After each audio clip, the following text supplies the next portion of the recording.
You know what's really weird? You get a lot of people and they look around in the world today, you see everything happening in society, you see everything on the internet, you see everything in advertising, all that kind of jazz. You know what it winds up being? It winds up being confusion. Confusion and distraction. Distraction and confusion. Confusion is the tool to stop your brain, your mind, from focusing on the things that are important to you. That's the problem. That's what you need to wonder about. You gotta get yourself focused. If you don't have focus, you're bitched. Without focus of the mind, you've got nothing. Without focus of the mind, you can't focus on the things that are important to you. Why are commercials designed the way they are? It's all shortcut, shortcut, shortcut. Everything's in on you, right in your face. You can never determine what's important to you. You can never see what's important to you. You can only see what they want you to see. And then, after you've been deeply programmed, after you've been crammed in your little cell for a while, you're bitched. You're bitched. You got nothing you can go with. And then what? Then what do you have, huh? Then you're just lost. You're wandering around. No idea who the hell you are. You got no focus. You got nothing going on in the mind. The mind is important. Your own mind is important. That's what you need to remember. Okay, so how do you do that? How do you do that? How do you purify your mind? How do you keep yourself so your head's clean and clear and you can think? First thing you got to do is shut everything else off. You got to close down all the other things that aren't really important and don't really matter. You sit there and you got all this television and wanting and needing, and your wants and needs, your needs and wants, and everything gets all fucked up and you have no idea which is important, which is not important. Stand back, unplug, turn everything off, sit in the dark for a while. Got to reboot the head, man. You got to reboot the head, man, because if you don't reboot the head, you're fucked. You're fucked. And then what? Then what? Then what do you do? You're sitting there, you have no idea what you want, so you have to unfocus. You have to sit there, turn everything off, and then turn it back on and think about who you are. What is it that you want? What do you want out of life? What would other people see if they sat back and watched you for a long period of time? What would be the thing that they witness out of your life? Number one thing you got to remember is how important you are. You got to remember how important your own thoughts are, your own beliefs, your own ideals. Because you know what? At the end of the day, nothing anyone else says matters. People come at me all the time saying, hey Sean, you should do this. Hey Sean, you should do that. Why do you run cult this way? Why do you want to do this? Why do you want to go to MTV? Why do you want to talk to people in modern media? Hey, you don't like it? Fuck you, okay? I've got no time for that, alright? I'm just trying to live my life and do what I want with my thing. You want to do something? You do something your own way. Do it your own way. You don't need me. You don't need television. You don't need Gandhi, Buddha, God, nothing, man. You don't need none of that. You got to unplug the mind and focus in on yourself because you are your own person. That's what's important. So what are you supposed to take out of this? What's the idea you're supposed to have inside your own head? The number one idea that you got to have inside your own head is that you don't need anybody. You don't need anyone. You always got to remember what's important and what's important for you. Don't start buying shit just because you see some images on the screen on the TV. Don't listen to Sean K because Sean K tells you stuff. Don't listen to the media because the media tells you stuff. Don't listen to Henry Rollins or Jello Biafra or Noam Chomsky or any of those guys just because they tell you stuff. Go make up your own mind. Get all your data. Make your own decision. And always remember, hey, I could be wrong. My name is Sean Kennedy, and I am the fucking man. Are you tired of surviving in the post-apocalyptic territory of open, scraping by, drinking whatever rot-gut synthetic drivel you can find? Perhaps you live in the slums of the city of Rain, living off of that horrific corporate scrap they call chow. Try Wreckage Beer today. Wreckage Beer is made from 100% grade D gasoline, diesel, and ethanol alcohol, distilled in the gas tank of an old ocean liner fuel tank. We add a rich and hearty, robust flavor of various animal carcasses we find on the side of the Autobahn to enhance the flavor profile of our brutal alcoholic drink. Because why should you drink wastewater, synthetic corporate swill, or something you think might be alcohol that you found out in the wasteland when you can pay 1 credit or 1 liter of water for a nice cold 6-pack of Wreckage Beer. Wreckage Beer. It gets you trashed. If your life looks like Arcadia, you're a fictional character in a bad novel. In Arcadia, people believe they've got magical powers and are part of some culture-wide LARP. Mutated, delusional, and straight out of a conspiracy theory. But here in the glorious slums of Rain, you've got it all figured out. Want to work for one of the top 25 megacorporations? Easy. Just keep that social credit score above 800 and you're golden. Feeling peckish? Hit up a vending machine for some chow, wash it down with liquid slut, and top it off with a meat tube. Delicious, right? Why risk getting abducted by interdimensional aliens in Arcadia when you can enjoy the safe, sun-free, mutation-free, corruption-free haven of Rain? Here, you don't need to pretend to have magical powers. Live smart, live safe, live in Rain. Because let's face it, surviving the slums beats living in a bad sci-fi fantasy. Welcome to the real paradise, where reality is just a bit more grounded. Welcome to Cyberpunk Issue 3! And we are starting off the races right away into the middle society. We are driving deep into the corruption and the decadence of middle culture, and we are diving deep into your mind from the cyberpunk edge of society. And now we're going to play some music and dive into the entire infrastructure.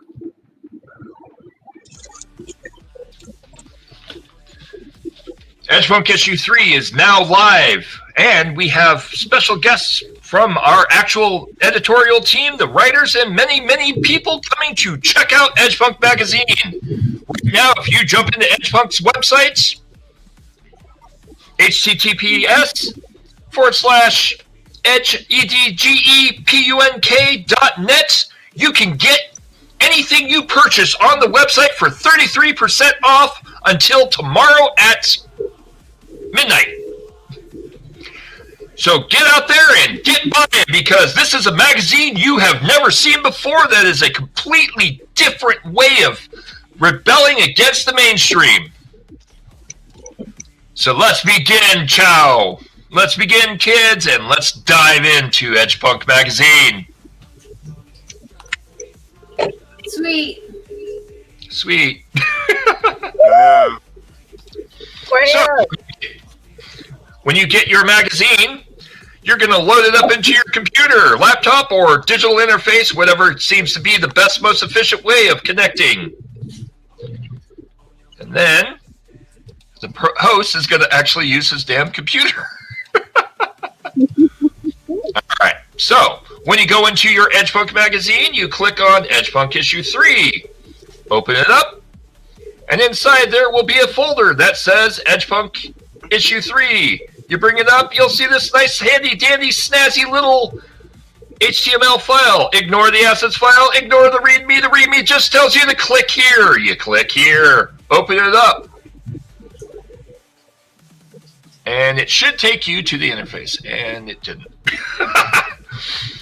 Welcome to the corporate overlords as they try to confuse us. Give me one moment while I switch you over. Damn it. What's up, Snafu? Snafu says he's lost. Don't be lost. Be found, brother. Welcome to Edgepunk Society, Snafu. This is the front end, the new revolution of the digital medium, where you get to be part of independent media, rebelling against the corporate overlords who have corrupted your thoughts and your minds. And now I'm lost. Did you almost say over horse? I almost said over horse, yes. All right, let's try that again. Share screen, share screen. We'll go there. Allow. Into the infinite we go, diving in. Oh my god. That reminds me of my story a little bit. Yeah, right? I think I've been there. Right. I think I'll be there again soon. So on the cover of issue 3, you will see this wonderful, handy-dandy little binary on the side. If you can dare to translate it, you might find a secret message. But can you figure out what that secret message applies to? Because if you can, you're going to get something amazing. Trust me, it's a wonderful gift once you figure that out. I need to pause the music. And it has nothing to do with psilocybin, he promises. Yeah, it doesn't have anything to do with psilocybin. Well, then I'm not going to bother. I know, right? So on the front of the magazine, you will be able to listen to Trigger Up by Nuda. But we're going to do something extra special for you tonight. We're going to actually show you the video of Trigger. Dive through the screens. We're going to dive through the screen into the digital web and lose our minds. Where is the video? I feel sick. There it is. Welcome.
Simply riveting. Ms. Mesmerizing how incredible her music is. That was Nuda, ladies and gentlemen. Boys and girls, mutated, modified, and I forgot the audio. The audio. That's the audio, the music. All the background music? Yep. You know everyone can see your screen, right? Yes. That's the problem with running Linux on StreamYard. StreamYard does not like Linux, so basically I have to run with a direct screen view of everything on the back end. Oh, joy. Yeah, it's fun. But it's the corporate overlords trying to hack into my system because they don't want me to show you the answer to your revolution. Word. Edgepunk issue 1, or issue 1. Edgepunk issue 3. I need to turn down the volume. There we go. So, in issue 3, on the cover of every issue of Edgepunk magazine, this is actually what you will see on the physical copy when you log in. In here, each of these links are active functional links that will take you to the website. So this one here on the top takes you straight to our YouTube channel with all of our wonderful writers and affiliates. So that you can follow all the people that are part of our community and our group. Why am I not subscribed to I need to make me one of those. Oh, yeah. And then I got to figure out how to fill it. We'll help you with that. We can easily help you with all that fun stuff. So then, from there, you can go into any of these links. Most of these link back to Edgepunk itself, but some of them link directly back to Nuda. I think it's this one. No, that's our music. So then, when you click the page and picture page, the beauty of Edgepunk magazine is this is a virtual reality magazine. With your mouse or your finger, pages turn. Look at the pages turn. You can turn the pages. One of the sexiest things about this magazine, I love just like turning the pages on a digital magazine. Right? Hey, Pink Ferret. You know, when you get to there's something very tactily stimulating about it that, like, I don't know, it's bizarre. It is psychologically really gripping, the fact that you have this digital media that you can physically interact with. I've heard that a couple people have been trying to load it up into their VR systems as well, and they're having some really interesting effects, which I kind of want to dive into VR with this and just see what it does. Because this runs on web page technology, it's just modified, altered web page technology. Effectively, if you can load something up on the web, you can load up the magazine. Huh. Yeah. That's all it is. It's just HTML5 with a little bit of Python and some Perl and some JavaScript all running in the background.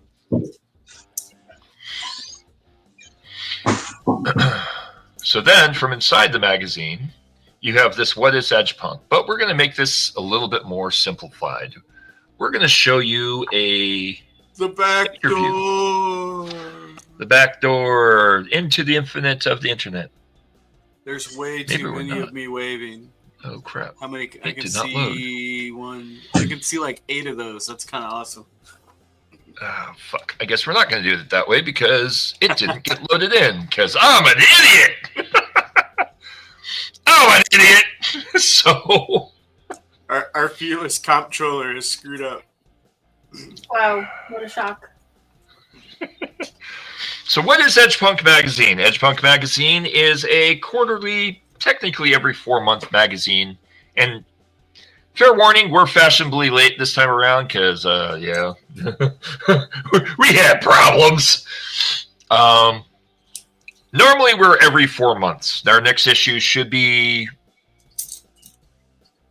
January or February of next year.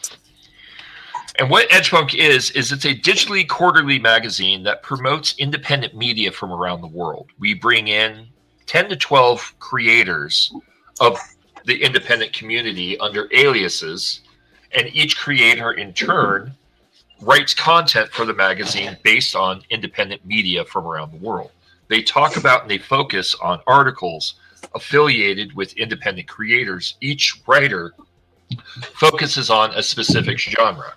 So in the case of Allie here, Allie has the alias of Jolly Jack and does comic book and graphic novel reviews and talks about different comic books and graphic novels. That's me. Jaka is one of our actual writers and actually writes stories and short stories for the magazine set within the universe of Edgepunk, which is Dystopia. Dystopia is a tabletop RPG that will be coming out later this year and will have this logo. That is really creepy. I like how you just like low key insulted me. Did I? How did I insult you? Like he's one of our actual writers.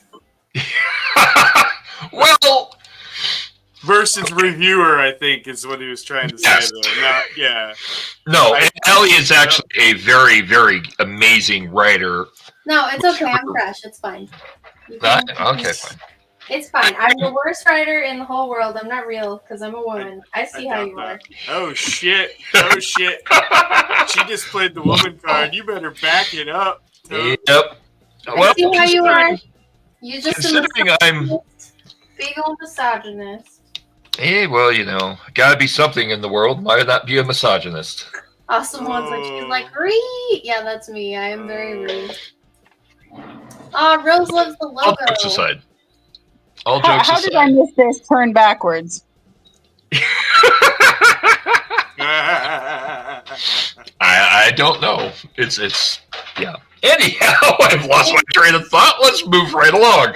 Thanks for loving the logo, Rose. I don't know who designed it, but Actually, it's one of my designs. The logo for Dystopia is for the tabletop RPG. Most of the logos you see in affiliation to Dystopia is usually something I've designed.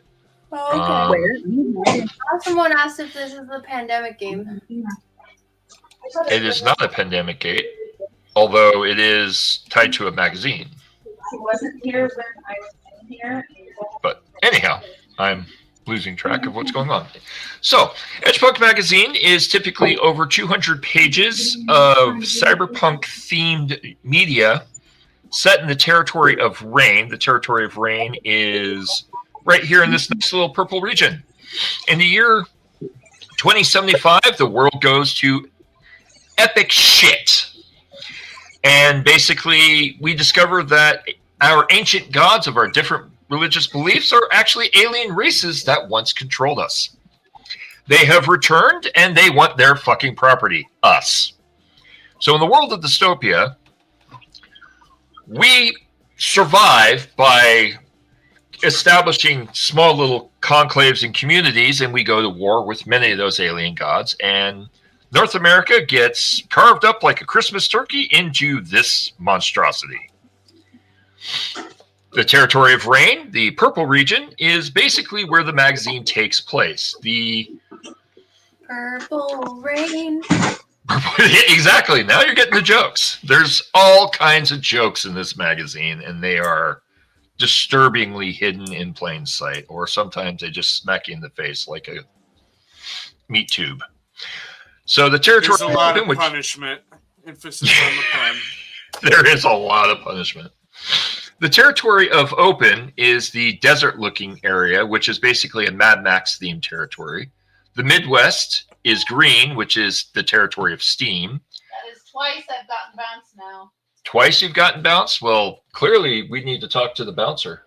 I mean, I don't know, man. I don't know what my problem is, because I feel like I'm behaving fine. Yeah, I know. We need to get you liquored up, maybe. Maybe we got to get the bouncer liquored up a little more.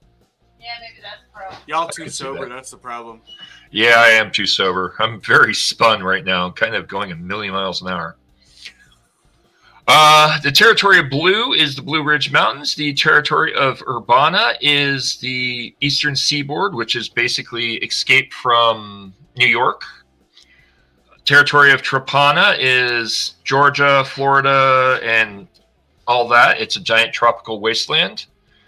Azatlan is the alien race of the Native Americans. They took over Texas, Mexico, and parts of the desert. The mustard color territory is the territory of Arcosanti. Territory of Arcosanti only has 3 cities. Each of the 3 cities are called arcologies, and you'll hear this term come up often. I can never pronounce his name. Polio Arcosa or Arcona created Arcosanti, and Arcosanti is an actual real-world city near Phoenix, Arizona. That was the first arcology ever to exist. The concept of an arcology, and you'll see it all the time in sci-fi and cyberpunk, is a building so big that an entire city can live within it. So in the term of a cyberpunk setting, we talk about arcologies a lot, and they're basically corporate-controlled buildings. That's one large building that has millions of people living, going to work, and never leaving the building because that's their entire world. Next to that, the red territory is the territory of Lost, which is Los Angeles, which is a giant industrial wasteland that is a fun zone where all the different all the different theme parks are territories unto themselves within Lost, and they are separate city-states centered around different forms of fun. Their entire currency is how much enjoyment you can create for someone else. Are you having fun doing what you're doing? No? Then you better get to doing something you enjoy. Otherwise, get the fuck out, because we're here to have fun. In the commercial, you heard the territory of Arcadia. That would be this green area. That is controlled by the Celtic Fae. They have an economy system entirely based upon honor and integrity and being a helpful person within society. Then above rain is the territory of the Yukon, which is basically just tundra and wasteland regulated by military. From there, you have Kaldstead in the upper Arctic North, which is controlled by the Nordic alien race. And that's the basis of our territories today. Edgepunk magazine focuses on writing stories set within a cyberpunk world where we talk about the heyday of human creativity, 2025. And I just noticed the dystopia symbols right in the middle of all that. Yep. I mean, I thought that was on purpose. You were talking about dystopian. I was. I just didn't realize that. It was accidentally on purpose. You're right. Thank you for liking and sharing, Tank Ferret. Yes. Thank you, Tank Ferret. So in Edgepunk magazine, we take the mindset of writers and characters and people surviving in the slums of society, in the underbelly of the territory of Rain, rebelling against the corporations in the year 2222, where we are trying to tell the world about when humanity was its most free, when it was its most creative, right now. Instead of saying, fuck Disney, fuck Netflix, fuck these people, blah, blah, blah, blah. We create fictional companies that we yell at, fictional companies that we hate, fictional companies that are the bad guys, so that everyone can join together and hate a fictional company while we promote independent creators. In the world of Rain, you will see the light rail map. Each of these bubbles are individual arcologies within the region of Rain. Let me zoom that in for you. There you go. And you will see the names of each of these different arcologies. At the beginning of this wonderful show, you saw a video from Rant Radio. And as an homage to Rant Radio, we gave them their own arcology called the Arcology of Rant. Then there's the Rain CPU, which is where all the robots live. There's the territory of Clear. There is the the arcology of Rain Core, which is near Rain CPU. Then there's Port, Huge, Rogue, MT, Raft, Clark, etc., etc. And on the seaboard is the Sentinel High Command, where they industrially produce naval vehicles and weapons for the Sentinel High Command, which is the military of the post-apocalyptic world. In issue 3, we went actually in depth covering all the different cultural and ethical bases within the post-apocalyptic society.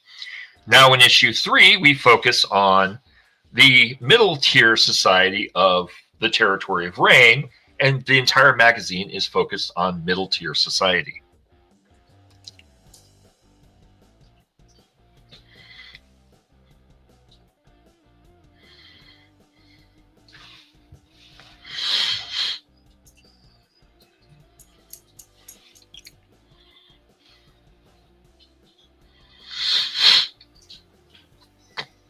And now, 10 minutes of silence. What is this?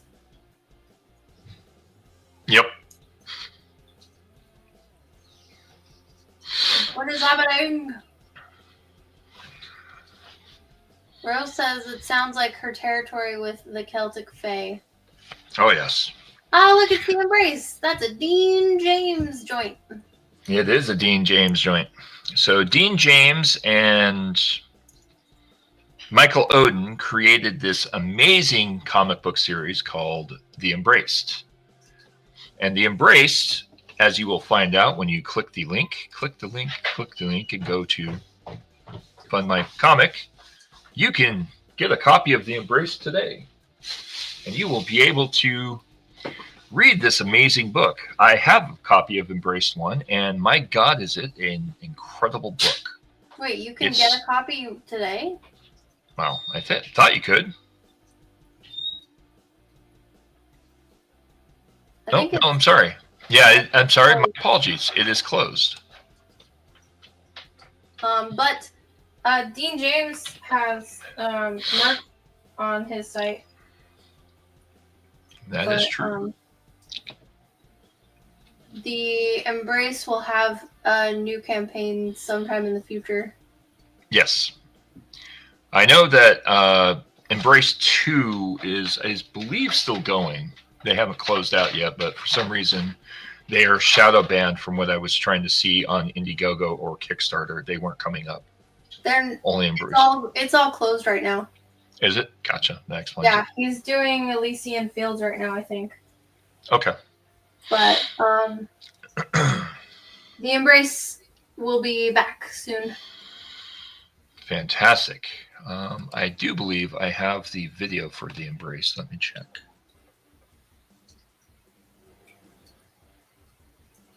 No. Fiendish, need more practice, Tokumei. I know. But it's a punk show. It's not about practice. It's about diving into the fray of everything blind and hoping for the best. Fair enough. So, fuck it. We're going to fly by the seat of our ass and hope for the best because that's what we do around here. We'll do it live. We're going to do it live and make you laugh the whole way through as we look like a bunch of fucking idiots. Well, I do because, hey. If I'm not here for your entertainment, I'm doing something wrong. The joke's on them. You put this whole goddamn thing together. That's true. Yeah, details. I refuse to admit it. I used a lot of AI and my dog. My dog helped. Yeah. By pissing me off. By pissing you off, yeah. Yes. So this issue focuses on Welcome to Middle Society, where we will discuss in detail the infrastructure of the middle tier of society. The first issue of Edgepunk magazine was Welcome to Rain as a whole, where we focused on just the overall infrastructure of Rain. The second issue was Welcome to Low Society, where most people live. Low Society and High Society are the bowels of the city. The way the infrastructure of Rain works is your economic stratification is based on how high into these skyscrapers you live. The higher off the ground you live and closer to the top of the city, the more money you have or the more corporate or influential power you have. In middle society is the middle class America, the middle class society that has a financial key structure and is influencing all of society. So this entire issue is all about the influencers, the social media gurus, the cultural icons, the people that everyone looks up to and they all try to aspire to be. And they're all financially backed by corporations, even though they're rebelling against the bad guy.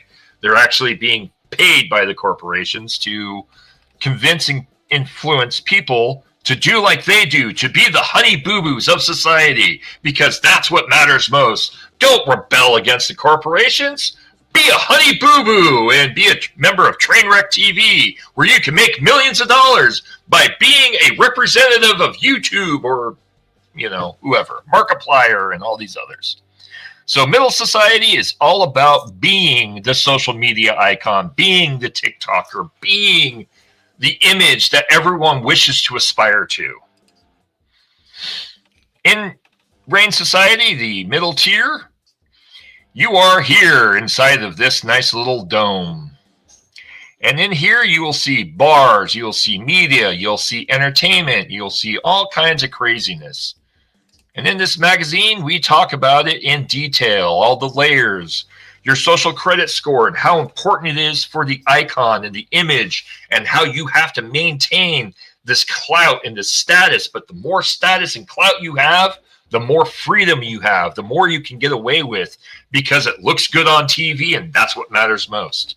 So much, in fact, that we have Rain Racers. The Rain Racers, which is an upcoming board game, by the way, are people that have stolen vehicles of some cultural social tier. Either they are low society and high society, or they're candy kids, which are the members of the middle society, and they've gone and stolen a cop car, modded it out, and raced the illegal street races, all for views and likes. Which, if you read my first story in this issue, the event is all about a race that's happening. So I'm going to now show the Rain Racer video.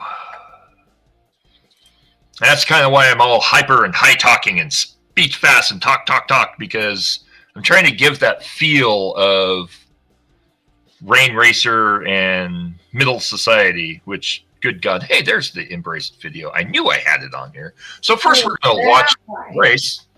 Right? First we're going to watch the Embrace, and then we're going to watch the Rain Racer.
Are you tired of the endless grind in the slums and lower sectors of the arcologies? Go out and steal a hover car from the industrial or core police sectors, modded with neon hydro filters, and join the high-stakes Rain City Iron Labyrinth, an illegal anti-gravity race where only the boldest candy kids survive. Dodge core police jet bikes, weave through skyways, and claim your fame on all the social media digital holovids, proving your worth to live amongst the rest of middle society. As a social media rebel, will you become the next elite racer and media icon, getting that sick corpo sponsorship? The race is on. Choom, steal, mod, race, win. Those are the only rules that matter. Are you ready to dominate the neon-lit streets and claim your glory? Become a rain racer today. And that is what it means to be in the middle tier society of Rain. Oh, we have another person who has joined us in our fight against the corporate overlords. Oh, there we go. Angel's back. And Angel is back. So in the infrastructure of society, we have these corporate rain racers that are fighting against the corrupt infrastructure. And then we have Pencils Down. Pencils Down is a fantastic comic that is currently funding. Pencils Down by Justin Belmont. A lazy artist's revenge goes wrong when he brings his pencil to life instead of a demon. Pencils Down is a lazy comic book artist at Big Two faces. At the Big Two faces the shock of being fired, igniting a desire for revenge against those who betrayed him.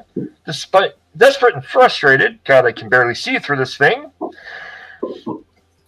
He turns to an old Ouija board, hoping to summon a demon to carry out his vengeance. Instead, he inadvertently brings to life his number 2 pencil.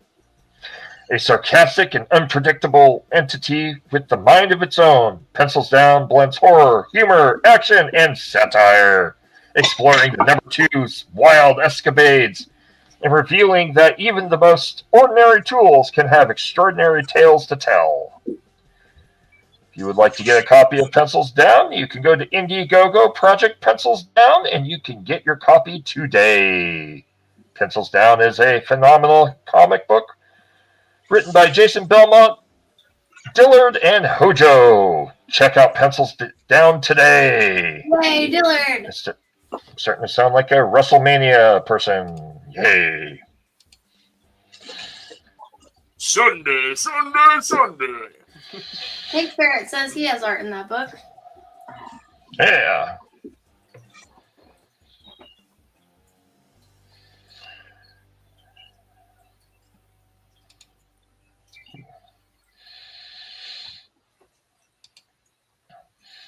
And I pause that so we can listen to this for the moment. So Nuda, in the Nuda article here, we cover some of the things pertaining to Nuda. And in this issue, you will get 3 free songs from Nuda, as well as some of our other artists and musicians in your physical copy. When you buy a physical copy of Edge Funk magazine, you get extra content on your drive.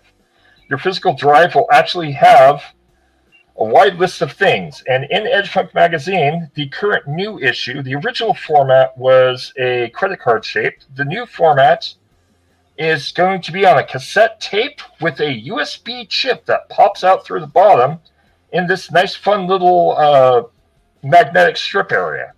So it'll look like a cassette tape, it'll hide like a cassette tape, and it will be something that you can pop out and flip out and put into your computer and be able to read and enjoy the wonderful magazine. Because it's all about hiding in plain sight through nostalgia. In each issue of Edge Funk magazine, we include extra media, extra songs, content from the artists, and more.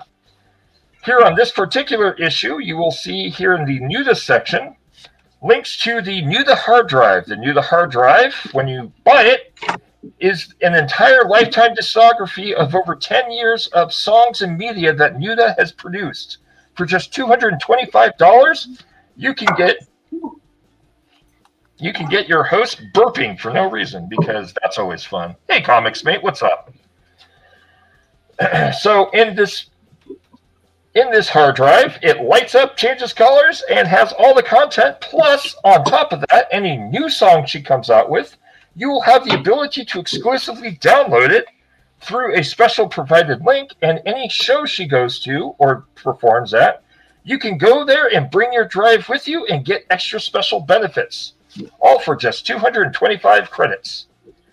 Join Nuda on the digital frontline revolution. There's also the Nuda Thumb Drive.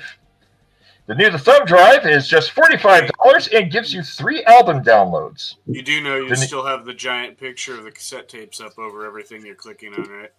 Nope. Because that would make sense. I I know you're trying to promote Nuda there, but all we're seeing is a bunch of weird cassette. Oh, yeah. Pinched. Dean asked if it's a working cassette tape. It is not a working cassette tape. It is just in the body of a cassette tape. We went out and hunted down poor innocent cassette tapes from the 1980s by time traveling, sacrificed them to our technological gods, stripped their guts out, and shoved in a new USB just for you, because that's how much we value you, the reader. So don't. But on the plus side, you'll never need a pencil to rewind it. Don't make that sacrifice in vain. So the new thumb drive, and I'll have to go back and show the hard drive again because I completely missed that part. I should probably pay attention to the screen over on this side, which actually shows the chat and what everyone sees, versus the screen in front of me, which no one sees. All right, so on to the Nuda keychain. The Nuda keychain for this $45 gives you 3 digital downloads, but the cool part is the Nuda keychain lights up. It is a rechargeable keychain that shows that you are a true fan of the amazing artist Nuda. And then the hard drive. Here's the hard drive, so you can actually see the hard drive that my dumbass completely didn't realize. And this is 95 millimeters by 65 millimeters with a USB-C port and a wonderful button, power supply, and so much more. What the hell is a millimeter? About the size of we are adult rating, so about the size of my penis. Oh, okay. Pushing it a little bit, isn't it? It is pushing it. So this is 21.3 millimeters, so just about 3/4 of an inch thick by about, 95 by 65. 95 would be 4 inches by 3 inches, if my math is correct. I don't know, Dean. You tell me. You're in the land of millimeters. I think you use metric over in the far-off wastelands. What's the conversion from metric to imperial? You probably don't want to know now. I don't. Millimeter is something of the ant, like the ant. Millimeter is like the size of an ant. There we go. Is that a bull ant or a pea ant or a flying ant? About the size of an army ant. An army ant. Yep. Like what about an adamant? An adamant? That's a possibility. Yes. I mean, Come on. I have some. Am I the only one that's going to get that reference? Yeah, apparently. I have some adamant records. Nice. I know, right? They were my mother's. Ouch. I always think of, what the hell is that movie? Hey, my love of Pink Floyd came from my mom, so. Doomsday, when he plays Adamant. Oh, yeah. Followed by Fine Young Cannibals. So if you would like to see Nuda or Alice, who are touring together, Nuda is the keyboardist for Alice, this is their current tour dates for the United States. The So Below Fall Tour is currently on tour as we speak. They're currently in New Orleans this evening as we speak. Nuda was hoping to be able to be on show tonight, but it will greatly depend on when her show ends and whether or not she can join us. But they will be in New Orleans this weekend, San Antonio on the 7th, Dallas on the 8th, El Paso on the 9th, Phoenix on the 10th, Los Angeles on the 11th. And sadly, nowhere near us here up in the Midwest. No, unfortunately, they weren't able to get any good bookings, which I'm actually really tempted to contact Black Circle and see about flying them out for a show. Right? Because, dude, Nuda would be fucking so perfect for Black Circle. Right? Or Dead Souls. Yeah. Oh god, yeah. Dead Souls would be amazing. I don't know they get enough overhead with Dead Souls. Yeah. Well, we'll see what we I can know do. that would be some really good energy there. Yeah, it would. Or Alice at Dead Souls would also be really fucking amazing. Yeah, I agree. We'll have to bring in some Alice here in a little bit when we get to that part of the magazine. So that is our famous and amazing Nuda. And here's the next song by Nuda.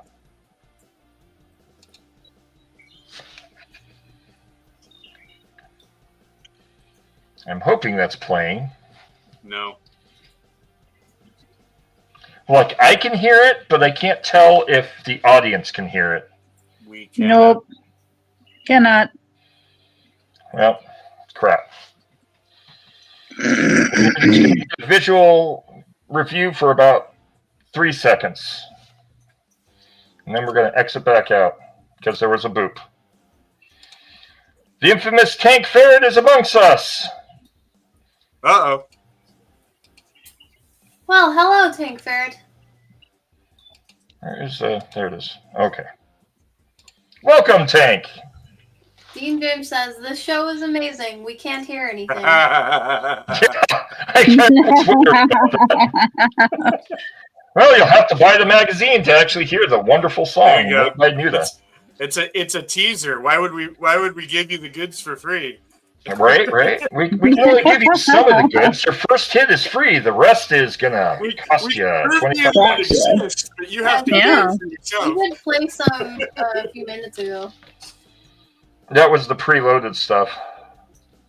And that's kind of catch-22. Like, I have stuff preloaded into StreamYard, so I can just pull that up, but sometimes the stuff on the magazine won't load directly, and I just lost one ear. Ah, crap.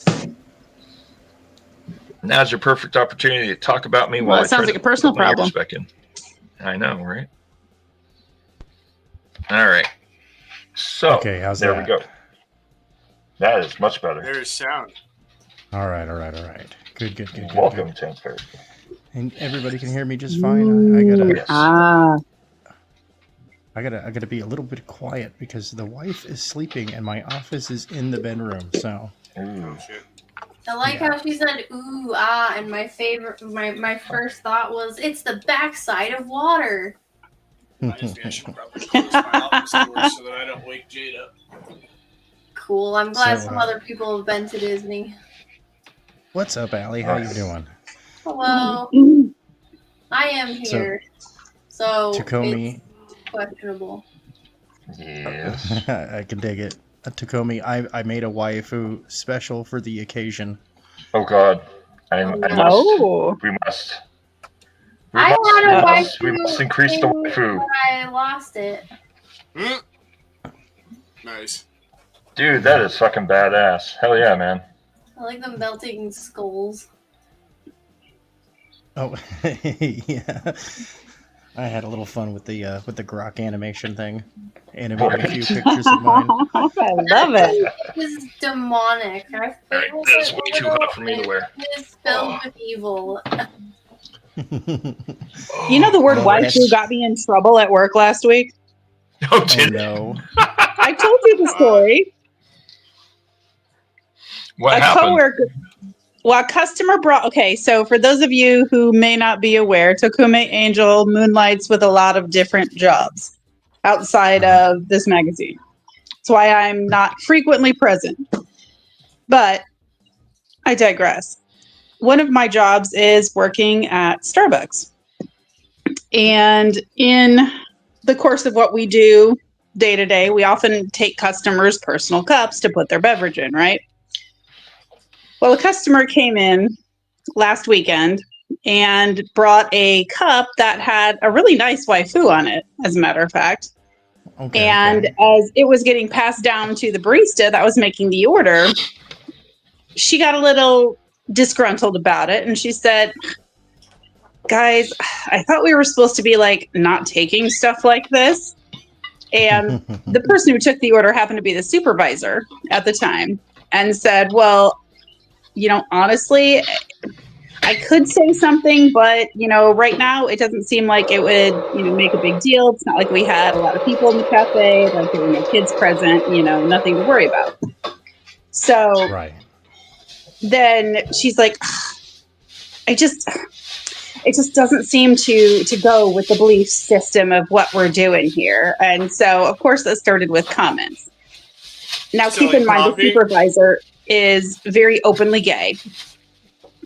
This barista is, let's just say, definitely riding certain social pathways towards entitlement. I'll leave it at that. And so far left that we're fascist.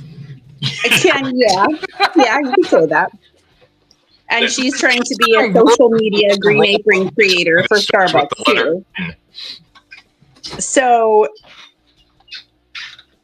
one of the other baristas, who I know is definitely more on the conservative bend of things, says, "What? You don't like it because the chick has got her boobies hanging out?" And they really weren't, but she was, you know how the waifu dresses, obviously more scantily clad. Boobs are definitely presented on front, as they should be. It's part of the art form. Right. So I'm just listening to all this, kind of chuckling to myself, because I know said customer who brought in the cup and I know the story behind it. So in the whole ruckus of this, I'm sitting there silent. And when it finally dies down a little bit, I said, "What? Who's afraid of a little waifu after all?" My supervisor looked at me and about turned 10 shades of red and went, "Ari!" And I'm like, "Oh, so you know what I'm talking about then. Good. I'm not the only one in the room. Thanks." And he's like, "Yeah, but I wasn't going to say it." I'm like, "Well, you don't have to worry about it. I did." And my coworkers were just looking at the whole situation like, what happened here? What did I miss? Something not right here. I'm like, seriously, guys, do you ever read a comic book? Do you ever, get into anime? I mean, please, something. Give me, throw me a bone here, guys. Apparently not. I mean, Although some what's person the has average age that. of Hello, some person. baristas? Hey, some Hello, person. some person. Average age? 20s. Okay, so well Mid past the 20s age, to early 30s. well past the generation of determining a game's worth by its jiggle factor.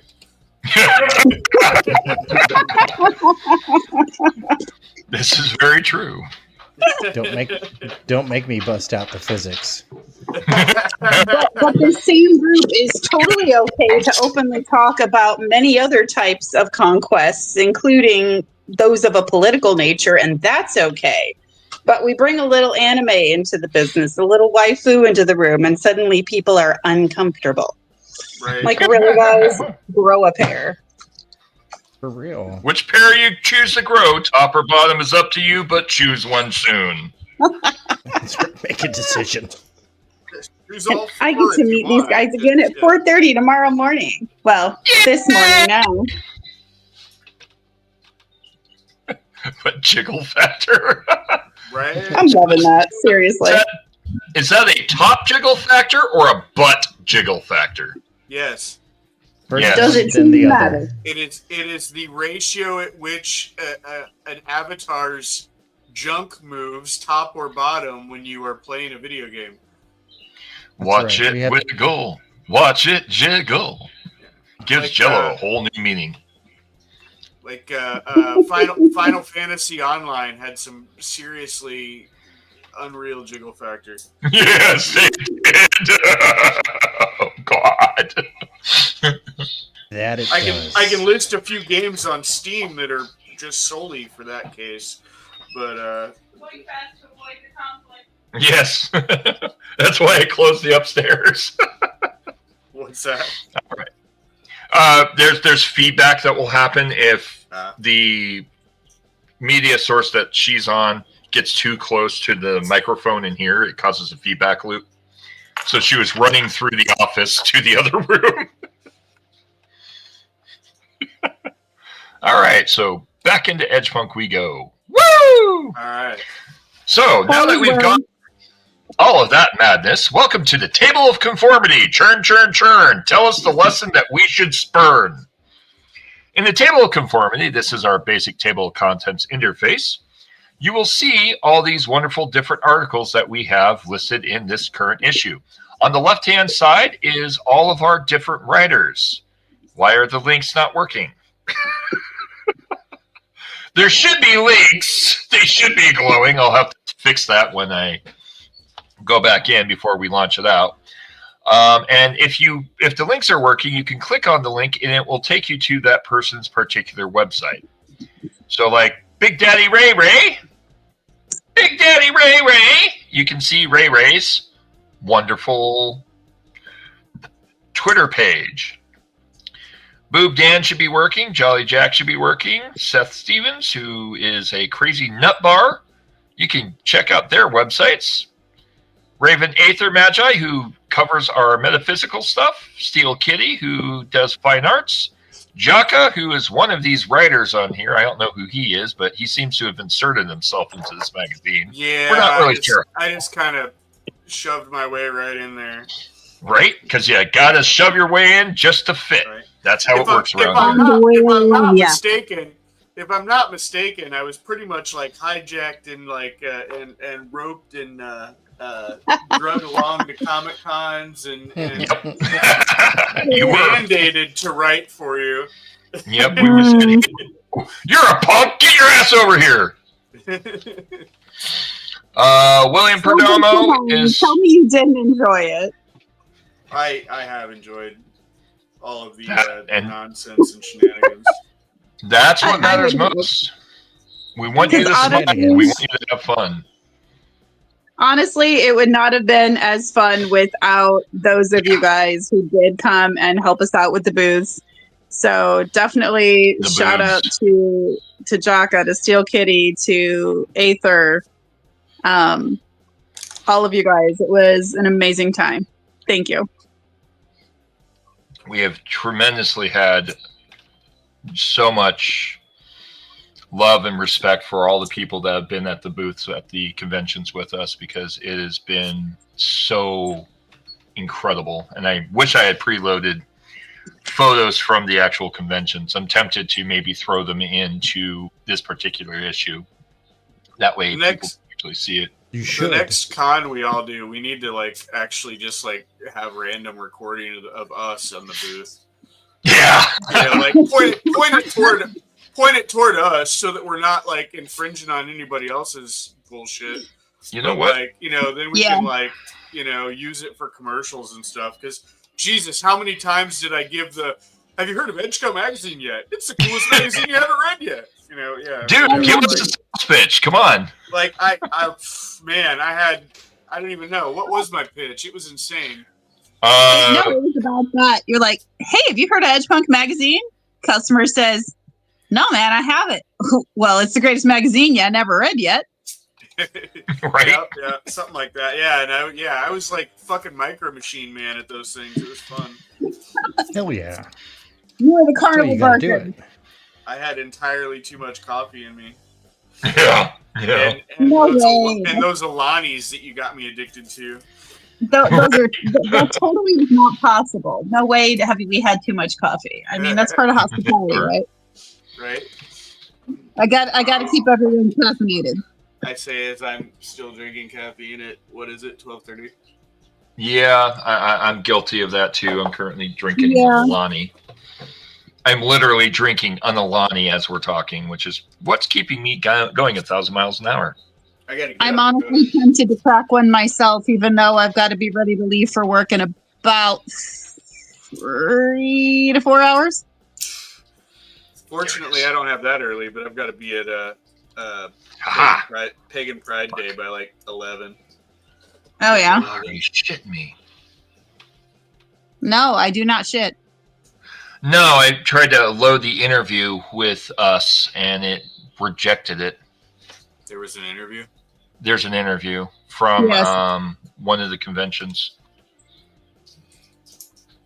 I'm going to check it to see why it's not loading while you guys are talking. That's why I pulled the magazine down for a second. keep talking. Coffee talk. Go about yourself. Keep Coffee chatting. talk. Coffee talk. Look at Flint. Death Metal Stop, Hero. stop. Yo. Whoa. Where? He was with us the first time around. Yeah, At that was the, fucking awesome. In conjunction, no, yeah. Oh, shit. No, God bless it. What was the name of that one That's like again? 1 gig. In conjunction That was the second one. that was Who's Your Who's Con. Your Con? Who's your Yeah, con? Who's your Who's Your con? Con? Yeah. Yeah, in April when we got fucked over by the shipping company, and they literally delivered the magazine the day after the convention. Right, the day after the convention. Yeah. That was 1,100 copies. That was when the start of all the fucking tariff bullshit and nonsense and holding everything up and everything started. It got all fuckered up in all kinds of special ways. That we paid for to get it to the hotel of the convention, and it was supposed to be guaranteed by Friday morning. Shows up Monday morning as we're all trying to check out of the hotel. We're like, are you absolutely kidding right now? Yeah. That's shit like crazy. that, and you tell me that the corpos aren't paying attention. Right.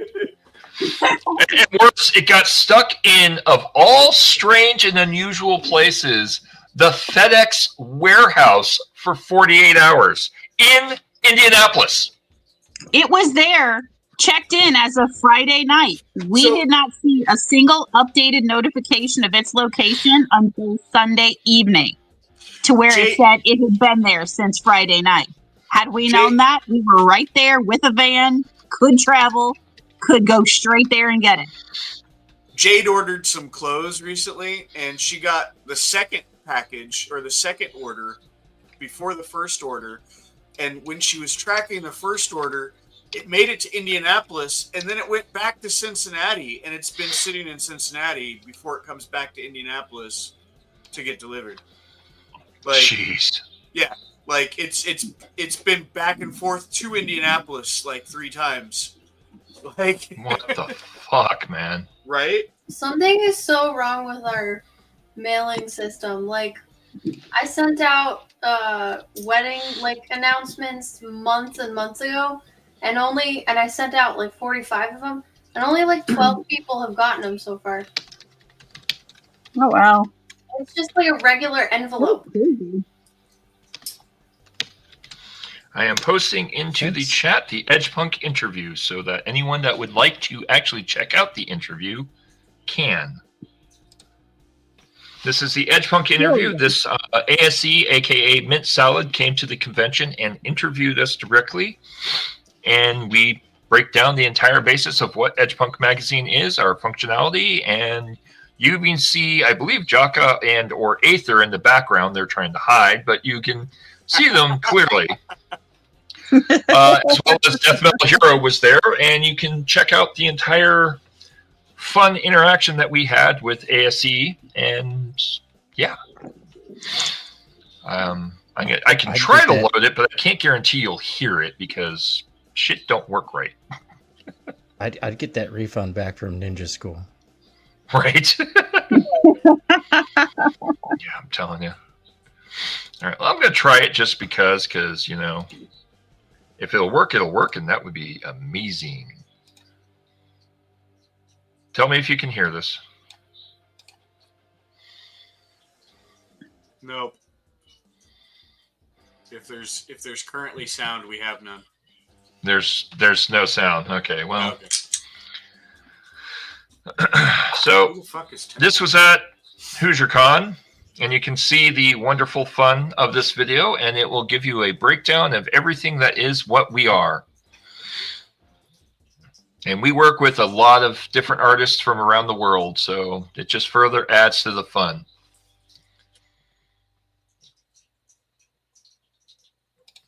So there you go. Back to the magazine, because damn it. Oh my God. Just some days, man. Hey, if it weren't for bad luck, I'd have no luck at all. So right. I feel it. Yeah, but I mean, it fits the whole punk vibe. That's the humor of it. Like you've got this kind of half-assed, halfway put together interface, but really not. But tech doesn't always work the way you want it to. Right. So Yeah. each of these links in the actual magazine will load up. I'm not sure why they're not loading up. I'll have to check the code. Except for mine, unless you actually gave me a web page that I don't know about. I did. I gave you a web page because I asked you where you wanted. I asked you where you wanted it linked to, and you said back to your social media, and I'm like, "Are you sure?" Oh, okay, cool. Yeah, so yes, I'm like, "All right, whatever." Yeah. That's hilarious. So, Death I'm Metal amused. Hero, Gaslight, Alex. So, as you will see in here in the Wheels of Conformity, churn, churn, churn, there is no censorship. And if you see this wonderful media little icon over here in an article, it will take you back to this page. So now we have the cool ability to return back to the table of conformity. But one thing that's really cool about this magazine that no one ever seems to notice, this little thing down here in the corner says pages. You can click on it and see every single page of this godforsaken madness as it descends into the bleak oblivion. Yay. To the land of haven't loaded yet. Yeah, basically. And that's how it works, even though it's preloaded into the drive. And that's the part that makes my brain hurt. Like, this isn't running online. This is running off of my desktop. And it's still that much of a beast. And it runs well. Mind you, my desktop isn't super fast. My main dev system is fucking insanely fast. But this little thing, this is like a micro little miniature computer that's like all of, 5 inches by 5 inches, runs like 16 gigs of RAM. So Oh my it goodness. works. Yeah, it's a small little thing.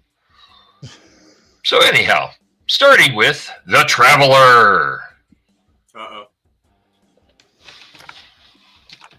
Tell us about The Traveler, oh mighty So- writer of The Traveler. All right, so Traveler is an entity who exists in every multiverse and is slowly but surely kind of joining up with aspects of himself by traveling through the mycelial network using psilocybin. The whole concept is that he's trying to create one entity out of himself to heal the multiverse, and the mycelial network is calling out to him in these different places to help him fix problems. So, in this particular one, the event is just kind of like how he gets integrated into this world, into the city of Rain, and it's about a racing event that's actually the cover up for a eco-terrorist group that is going against the corpse. So, And at the end of the article, you can click the magical little button that'll take you back. You can read the next article, or you can jump ahead to the next chapter, which went to the front of the... What the fuck? Next chapter, read the front of the book! You might Wait, just wait. need to get a bigger hammer. Did it go down the hall, around the corner, and end up back in the living room? I think it did. Oh, be damned. All right. So, on the next page, you will see Shibatsu Corp. So, the issue 3 is broken up into 5 sections. Technically 6. The front section up to the Wheel of Conformity, and then each section from there is tailored themes based around the 5 major corporations that control the infrastructure of Rain. Shibatsu Corp, listed here, is a Chinese-based corporation that is one of the major competitors to Tano Enterprises and Kairu. Tano and Kairu are both Japanese companies. Tano focuses on media, while Kairu focuses on industrial production. Shibatsu is the leader in espionage, spycraft, and technological innovations that many of the branches of the United Nations Sentinels depend upon. In fact, few people question their research tactics and operational standards. Few people accept their major competitors, Kairu Corp and Tano, who are constantly at war with Shibatsu. Shibatsu is a Chinese-based corporation, whereas Kairu and Tano are both Japanese. Within that is The Traveler. Then there is Whatever Happened to Edith Finch, a middle-class clusterfuck written by our wonderful Manticore, which I'm surprised he's not here. Although I've played Manticore that made... game. You played that game? I have. I hear it's a good game, and I've never had a chance to play it yet. It's I keep looking at it, but I haven't bought it yet. It's the kind where you like walk through and click on things, and then there's like mini games and a story. Oh, sweet. And it's a little disturbing though, because like there's one part where you play as a baby that dies in a bathtub. Oh, really? Jesus. Brutal. And I'm retarded, so it took me a while to figure out at one point that I was supposed to turn a page in a book. Yeah. I was just like, what is this? And I'm like looking around.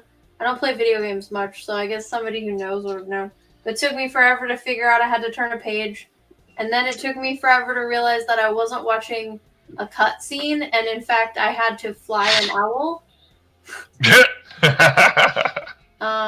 Again, I'm not very good at video games, and I don't play often, so maybe a veteran would have known better.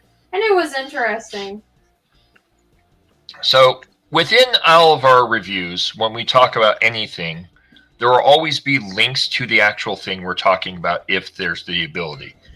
So, if you are online with your magazine, you can actually click on the link of the thing that we're talking about and go straight to the website where you can purchase it. Hey, the best game you haven't played. I should sue. She stole my line. Right.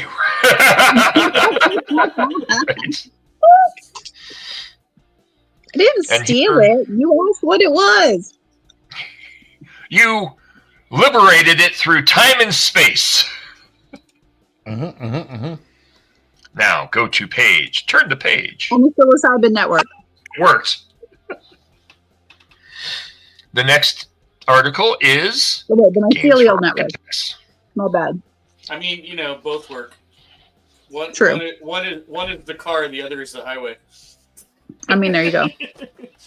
So in this article, we go into covering the wonderful game of Seven Wonders Architect, not Warriors. Don't listen to the random words coming out of my mouth. Which is a board game written by, or a board game article written by the wonderful Adam Hawk, who is one of our talented writers that focuses on board game reviews. Adam Hawk once owned a board game store in the way off, distant, far, ancient, wonderful land called Australia. And so he goes into... Australia is not real. Yes. It is on the opposite side of the planet. And since we all live on a disk, you can understand how far they're falling into the wastelands. Australia's not real. Don't listen to him, guys. In this review, he goes into in-depth assessment of the structure, the design, and the understanding of this board game. At which point, at the end of the article, you can click the page and go back, or you can review the wonderful ad about Meathead written by William Perdomo. Following Meathead is The Accountant, written by William Perdomo. The Accountant is a story about a crack team of thieves trying to steal something very valuable from a mafia don down in Mexico and Los Angeles. The Accountant focuses on this team of hackers in the dystopian world in the territory of Lost and Arcosanti trying to figure out, or not Arcosanti, Azatlan. Territory of Lost and Azatlan, they are trying to get their hands on this Mafia Don's jewels, and they go through a crack team of bioengineering so that they can sneak into the territory of Azatlan controlled by the alien gods of the Aztec race. And they all proceed to make themselves look as Mexican as humanly possible. Oh my. Yeah, it's an interesting story. Got a little bit of that brown face. And, well, it gets funnier than that because one of the characters has to go through genetic surgery. Oh my Oh, goodness. damn. And he's not too happy about it. And the story continues into an in-depth situation where they have to try to break into a vault ran by alien gods to steal a valuable artifact. Oh my. All set within the wonderful world of dystopia.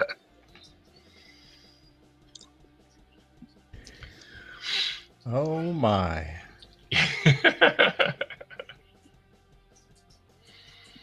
I don't know if you can hear this. Nope. Nope. Nope. Damn it. The commercials work sometimes. Have you tried a bigger hammer? Yeah, right. This is Colonel the Barbarian by Jake Harold. We will play a wonderful commercial for you. What if you turn the sound up on your other monitor and play it through your mic? I've been trying. It's not working. We get some terrible distortion, but it might work. Right. What? It booted you again? All right. Well, this is Colonel the Barbarian. Don't get too wet and sticky. Deep in the Simonium forest, far deeper than most men dare to tread, unwelcome visitors bring a new kind of threat. Oi! This place is swimming with these tiny bastards. I found one that ain't so tiny. Oh, bastardy! Bet you've never been with a bloke before, have ya? Salad's back on the menu, boys! Bus don't share the Blort clan, so we'll be sharing you. Hope we don't get splinters from a tree joiner. Leave her to me if you're that worried. Yeah, don't be a sap, mate. You got this, Colonel. Yeah, we're gonna need a set of edge clippers for this bush. Yeah. How about a set of twin blade reavers? Did you hear something? He said tree joiner. Not that. Because I traded for these yesterday. And they're perfect for keeping the fire safe from the likes of you.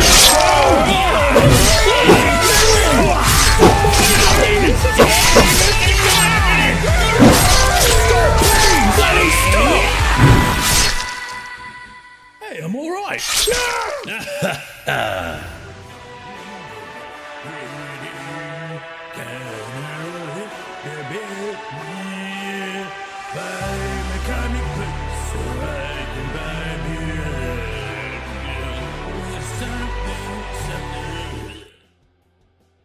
Oh my god.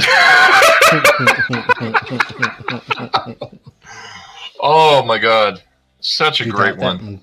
Yeah, no, that one's absolutely fantastic.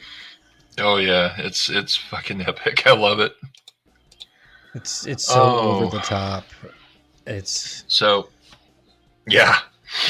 This is a sneak peek into Colonel the Barbarian, and you can read a couple pages out of it, and you can see just how depraved and demented this series is and how incredibly great it is. Like, they chop up the tree to fuck it, he fights them, chops it off, and then steals its head. Which makes me wonder what he intends to use the head for. I mean, for head, duh. Right. So you can get Carnal now, and there's all kinds of content. You can go and see more of Carnal. This is Hyper Wizard, the creator of this mind-blowing insanity of Carnal the Barbarian. I don't want to log in. Fuck off. And then you can go to Newgrounds, where you can see more of Carnal. And then you can also, where's the other link? Go to Kickstarter and buy Colonel the Barbarian. Funding now, friends. I think I've spent too much time watching damn plague of lag lately. Welcome, friends, to the wonderful world of Carnal the Barbarian. Back Carnal the Barbarian today, and get all kinds of crazy, sticky, fun, gooey good. And trust me, I've got a couple sneak previews of this. It's pretty damn uncensored. Yeah, it's Carnal it's the pretty out Barbarian. there. Yeah, it's great though. Really good sense of humor. I'm sorry? I said Jake has a really good sense of humor. Yeah, he does. Yeah, he does. He is a funny guy. And there's the ad, which we'll ignore. Then there's Soundtrack to Your Dystopia by Kronos, our none other death metal hero. This particular issue is talking about Blue Stall. Blue Stall is a band that is rather enticing. They have some really good music. I love it when they... Yeah? Oh, sorry. I was going to say, I love it when they work with Cell Dweller. When those two groups get together, man, magic happens. Oh, yeah. And actually, ironically, I believe in this issue, we actually do have an article about Cell Dweller. Ooh. Yeah. Oh, baby. We've got some good ones in this issue. Oh, yeah. And you can actually click on... One of the things I love about the way this magazine's set up is there's hidden links, like here. Opens up the actual video. And you can... Oh, hell yeah. Watch a commercial. What? All right. I'll talk to you later. Tokumei Angel says, love you all. She'll see you later. She is going to crash out before she has to be back off into the other ends. Hey, Ray.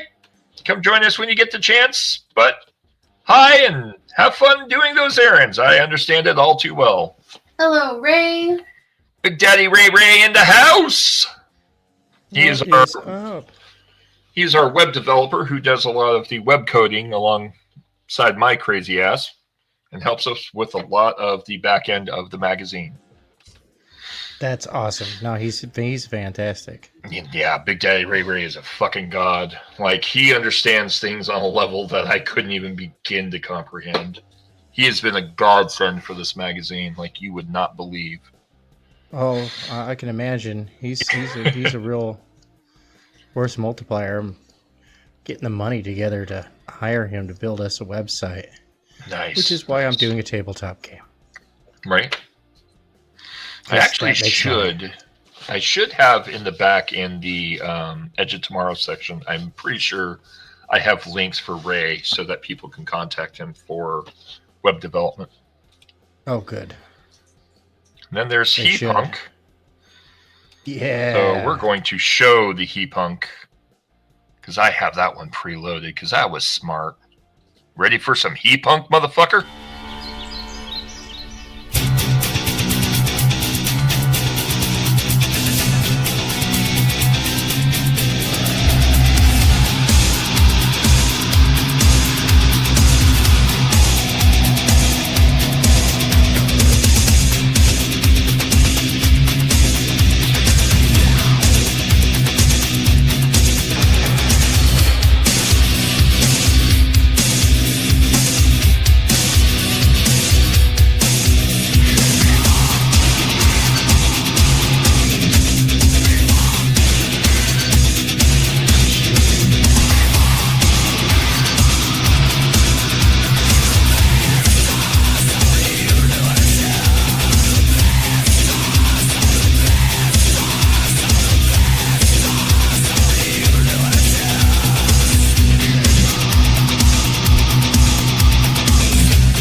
that is Punk.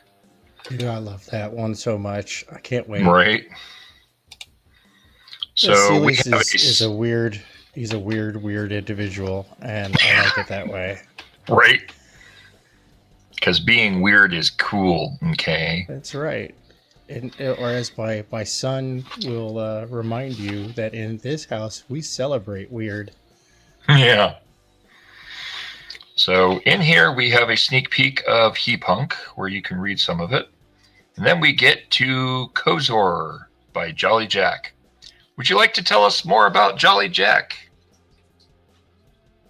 Who, me? Yes, you. Couldn't be, then who? Couldn't be. So, yeah, Jolly Jack is a character based on my dad, actually. So he's a futuristic, sort of steampunky DJ who flies in the skies and also digs through the trash to find the ancient comics / Bibles of today / the past. And he tells them how amazing they are or terrible.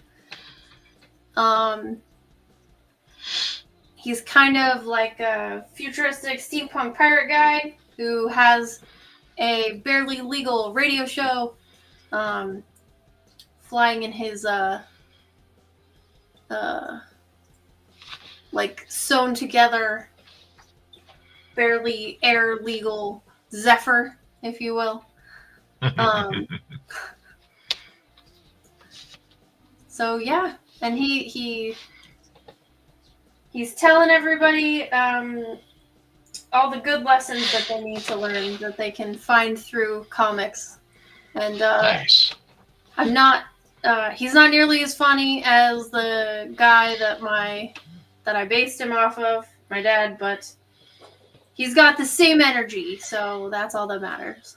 And that's what counts. You might be able to hear this, and let's hope it works.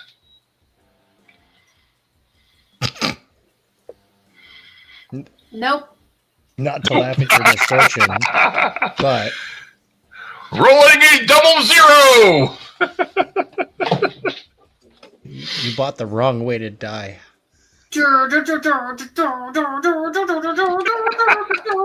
There we go. Allie's got you covered.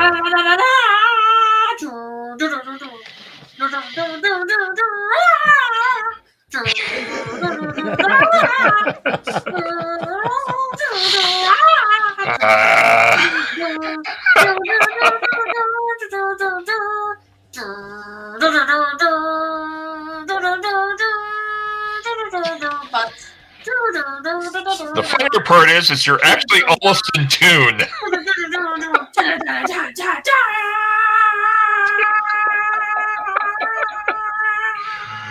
Oh, that's right, God. folks. Remember to smash that like button and hit the bell to receive all notifications so you don't miss out on a single amazing tune.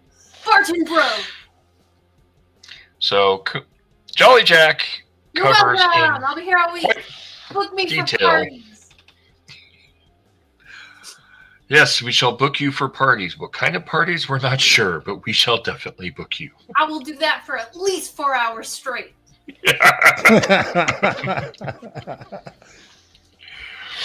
Oh my God. So Jolly Jack Reviews goes into a detailed perception of something that Jolly Jack found out in the wasteland and reviews these books and tells you about how amazing these comic books are and why they are inspirational for everything that society is trying to endure in the wastelands. Yeah, that was a better way to say it. Sorry. No, you're fine. The next corporation is the Parasol Corporation. One of my regular viewers is actually the inspiration behind Parasol. He had created, and he's known as Lord Kane in certain circles that some of my other viewers are part of. Lord Kane was one of the playtesters for the earlier versions of Dystopia, and he wanted to create a umbrella corp style company that was basically just fucking evil.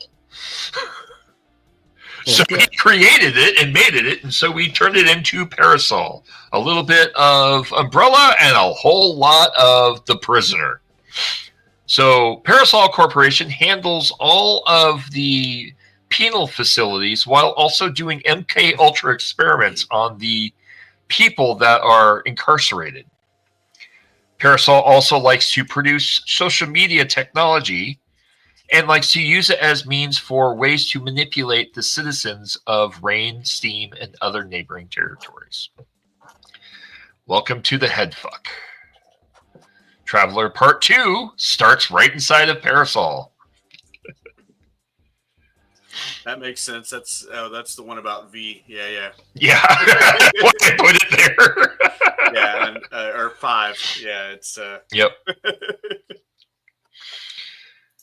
5 is a version of Traveler that was stuck in a place called the Moldrums, that was ruled by a slime mold that was developed way into the future of Rain. So Nice. So now we get to this fucking guy. This fucking guy is fucking cool. And if you're not familiar with this fucking guy, you're going to get a crash course into this fucking guy and how fucking cool he is. If I can find the right video.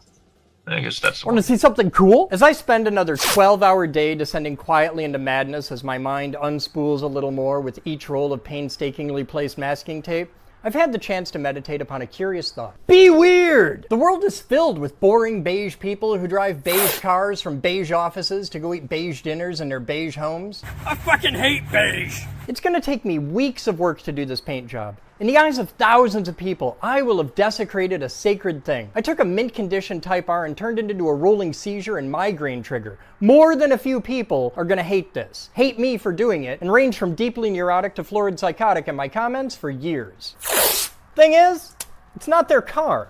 I didn't do it for them, and fuck them if they can't take a joke. It's my soap and my dick, and I'll wash it as fast as I want to. I've been publishing packaged, polished pixels in front of persnickety and peculiar people since Nickelback first got a photograph of Gnarls Barkley going crazy. For the first 16 years, I tried like hell to be what everyone else wanted me to be. I just want to teach people about science and engineering, and the first step to doing that is to get people to stop and pay attention for a moment. God help me if I offended anyone, we can't have that. I had to be a professional. And after 16 years of work, I had about 8 million views and about 25,000 subscribers. And I was proud of that. That's a hell of an accomplishment. But then my life imploded, and I was given a lot of free time to stare at a wall and think. You want to know what you think about when you're staring at the wall of a prison cell? Every imaginable iteration of, man, I wish I was. I wish I was home. I wish I was building something cool. I wish I was making a difference to someone. I wish I was a little bit taller. I wish I wasn't balding. I wish I had a girl. Ooh, a squirrel. Prison is the experience of getting to spectate your own death. For you, everything stops. You lose your job, your stuff, your relationships, and the whole damn world just moves on without you.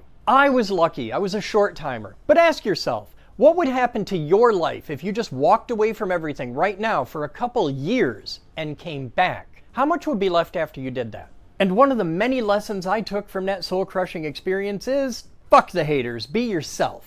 I spent decades trying to be the person they told me I should be, trying to be what everyone else wanted, expected, required. Along with everything else that I lost as a result of that foolishness, I lost every expectation anyone had of me. Nobody expects anything of a convict. We're society's debris. So, like most ridiculous recidivists, I went right back to my old life, teaching science and engineering to as many people as I could. But this time, something changed. I stopped wasting my time trying to be something I wasn't, and just remained faithful to who I actually am. And went from having 25,000 subs to adding 25,000 subs a month. I hit silver in a few months and gold in a year. If I can impart only one bit of wisdom to you in this life, please, let it be this. You cannot keep everyone else warm by setting yourself on fire. Trying to be something you're not is a fantastic waste of the incredible, fabulous freak show you are. And I pray you can learn that lesson without having to lose everything to do it. Sure, I catch some flack. You'll see the occasional comment on here about some tight ass clutching their pearls because they can't show my videos to their kid. Chuck it in the fuck it bucket and get on with your day. There's thousands of channels on here for kids. This isn't one of them. I'm not a role model, I'm a fucking example. Look at the rest of the comments. For every disparaging comment about my Bulgarian vernacular, there's 100 more people enjoying the breath of fresh authenticity as someone with the stones to stand up for science with a side of dick jokes. My heroes are guys like Sagan, who explored the cosmos through a cloud of chronic and got high enough to see the entire universe. And Feynman, who made an incredible career parsing particles through post-nut clarity because when he wasn't in the lab, he was in some hot co-ed. Every saint has a past and every sinner has a future. It's okay not to be perfect. It's okay to be weird, to be different.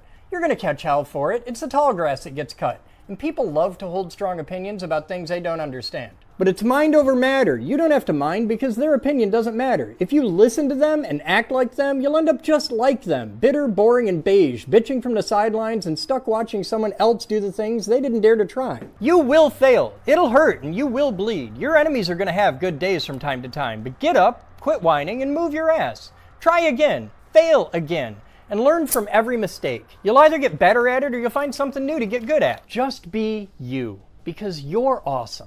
And at every step of the way, so long as you're honest with yourself, I will be your cheerleader. I will believe in you, even when you don't, because we all need that. We all deserve that. I'm not Mr. Rogers. He gave out hugs and loves you just the way you are. I'm here to give you a boot in the ass and get you to do better. I don't love you just the way you are. I love you for what you can be, for who you will be, for what you'll accomplish once you set your mind to it.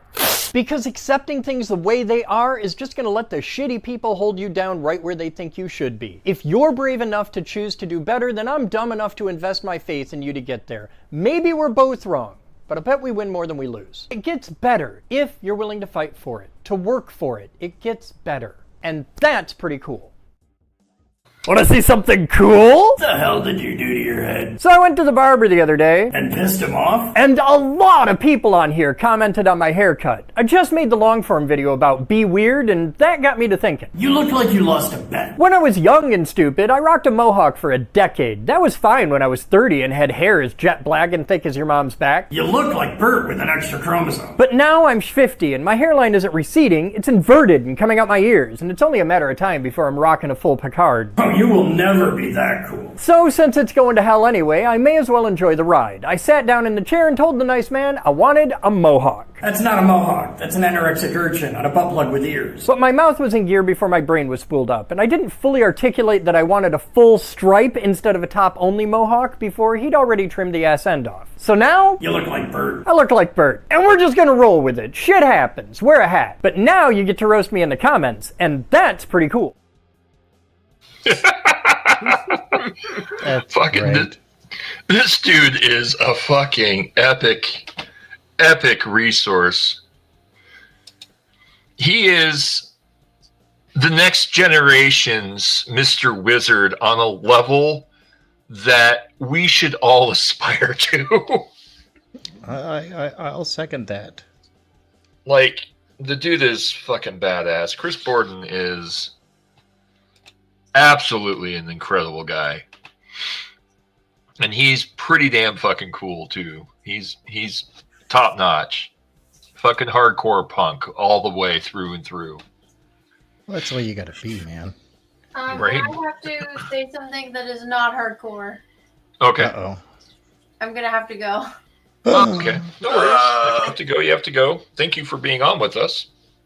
Yeah, Hey, thanks good to for see you. having me on. It's always a plus to have you in. And go buy this stuff, you guys. That's right. Any last words before you run away from us? Go sign up for my new horror anthology. Ah, yes. In Pursuit on only on Indiegogo right now. Go do it. What is it called? I'll bring it up right now. R.I.P. Reapers in Pursuit. Reapers in Pursuits. I'm pretty sure we're not shadow banned. Right. Yet. Well, they have new owners, so. Yeah, GameFound bought them. I'm really excited about that, actually. Yeah, no shit, man. I love GameFound. I found some pretty badass shit on GameFound, to be dreadfully honest. Oh yeah, I'm gonna be on there here in a few months. Right? I've Did got you a find couple it? of things. No, I haven't, surprisingly. I don't know why it's not bringing it up. It's a terrifying new horror anthology, and we have a bunch of really cool merch with an awesome coffin logo that was designed by Dean James. We've got some really kick-ass art in it, along with really scary stories from like weird zombie mushroom things that overtake your body, to normal zombies, to killer dolls, to Nights in Hell, to plain old slasher, to what did I do? I wrote some crazy stuff about lanterns that possess you, and one greasy... Why am I writing a lot of DJs? One greasy DJ from the 20s. There it is. Who gets what's coming to him.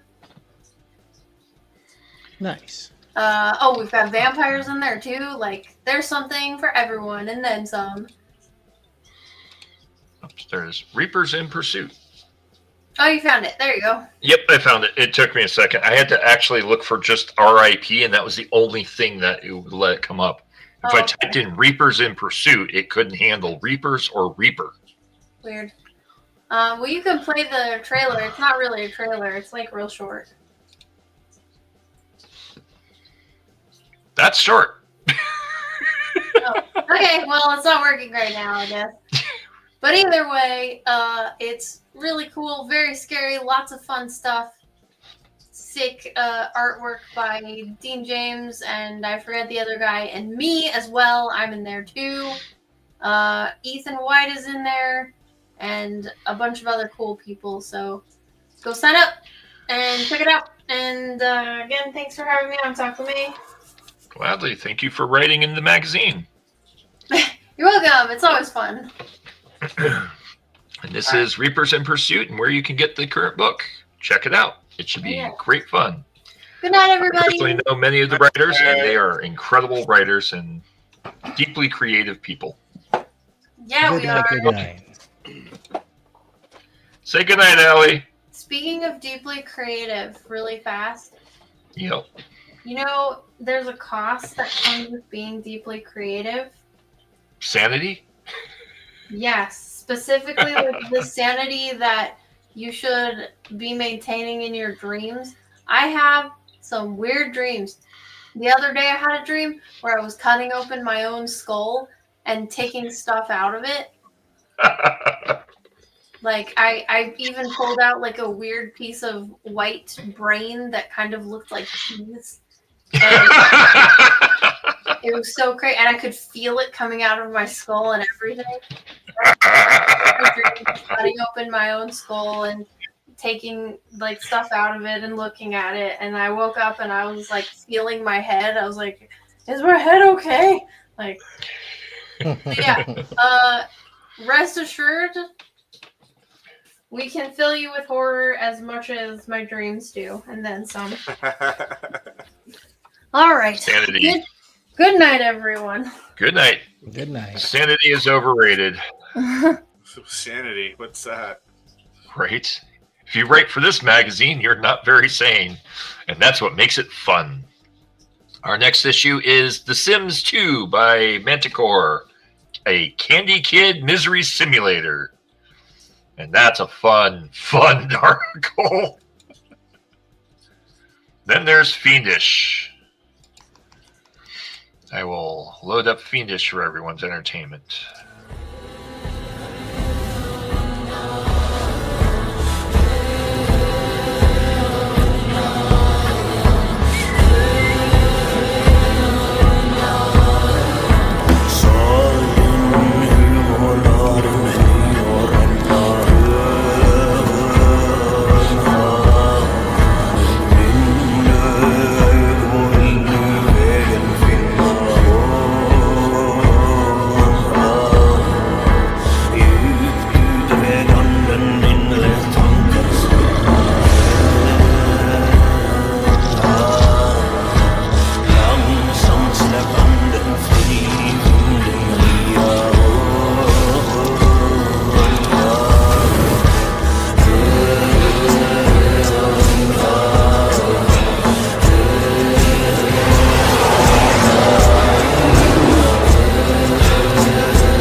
tell you how much Fiendish is influential to Edgepunk magazine. Fiendish is a comic series written by the amazingly talented Irene Straczynski, who worked on the TV series Archer, worked for Marvel Comics, and is now an independent creator who is writing her own custom Pathfinder D&D style fantasy world set for this specific product itself. That is a combination of H.P. Lovecraft and Tolkien, down to where it has its own fucking language. I kid you not. Complex actual linguistic structure, complete with its own written structure. It's not based on, like, you know, most people when they write their own languages, they take English or they take German and they rewrite it and give it different sounds, and it's basically the same language. No, she went and spent 4 fucking years handcrafting tonality, syllable structure, and characterization of a written system just for this storyline. It is mind-blowing. Like, the creativity behind Fiendish, once you get into it, is like, holy shit, Batman. Why is this not on, you know, mainstream TV? Because it threatens everything the mainstream has. So in this, you get a quick sneak peek of 2 pages, and if you want to see more, click this little button right here. And this little button right here will take you to where you can read more. And then you can actually read the 3rd issue, or parts of it. And then, whoops, we'll go back to that in a minute. And then from there, if you back Fiendish and you see all these fun little buttons like this one here, you can back Fiendish on Indiegogo, and you can get all the issues and all the geekery and all the fun. And my God, is this series fucking amazing. And then you can also go over here and you can back it on Kickstarter as well.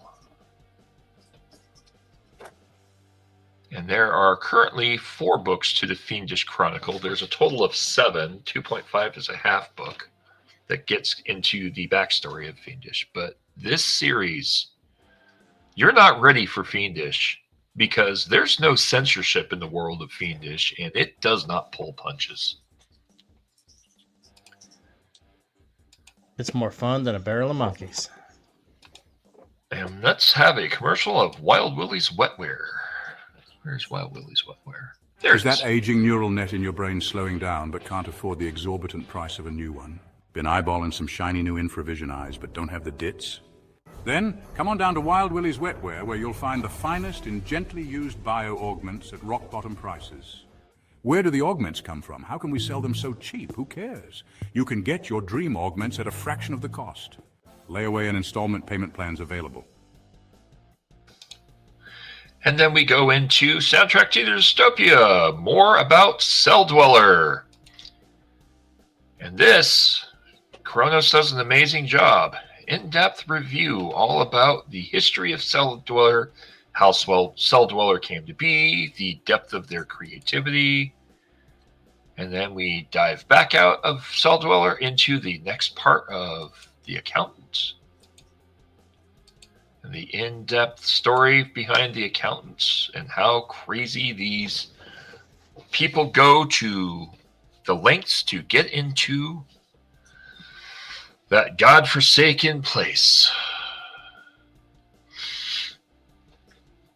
Ambient Reports by Sean Kennedy.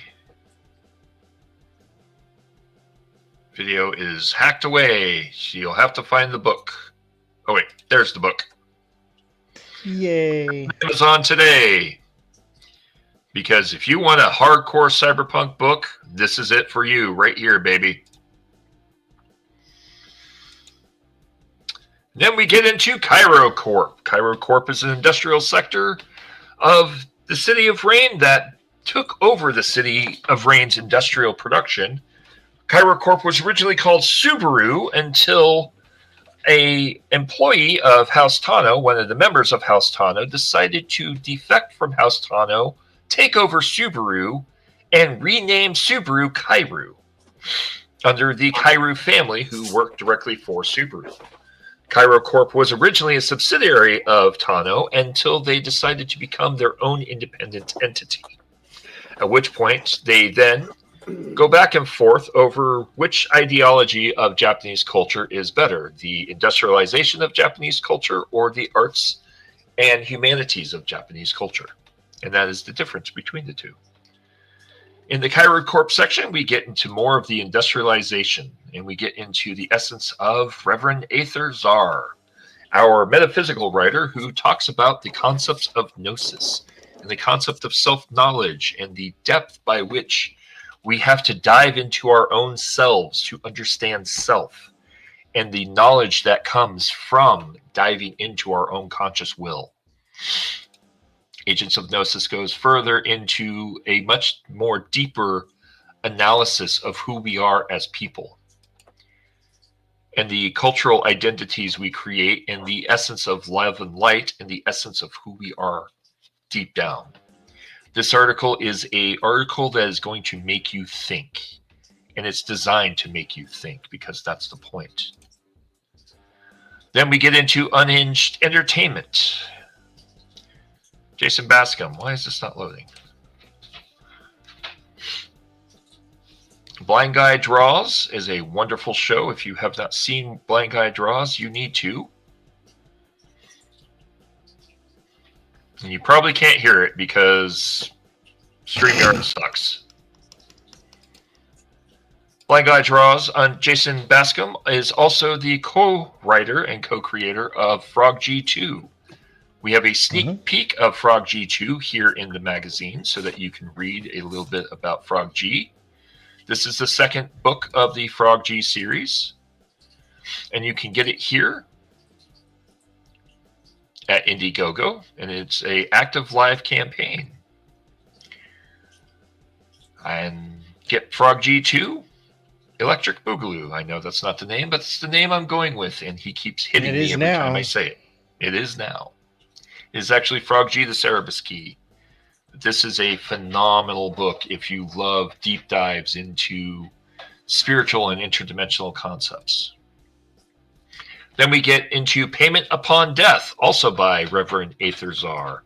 The concept of paying your dues to the dead, paying your dues upon the entrance into the realm of the dead, as he goes into an extensive detail of research understanding the ideals of death and what it means to die and the old traditions versus the modern traditions. Why are we not following these old traditions? Good question. This article gets into it. Then we get into Manticore's Blueprints review. If you have not seen Blueprints, you really need to see Blueprints. Blueprints is a phenomenal game. Do I have Blueprints loaded up? I do not have Blueprints loaded up. So we will not watch Blueprints because I'm a dumbass. Oh, I can show you, but you can't hear it. So the Blueprints video game is one of the most mind-blowing, mind-bending puzzle games to date. It has arguably 8 endings, and the community around the world has only figured out 5. Every room is a puzzle. Every room is a piece of another puzzle. Every puzzle is a puzzle unto itself, and there are a multitude of endings. I like it.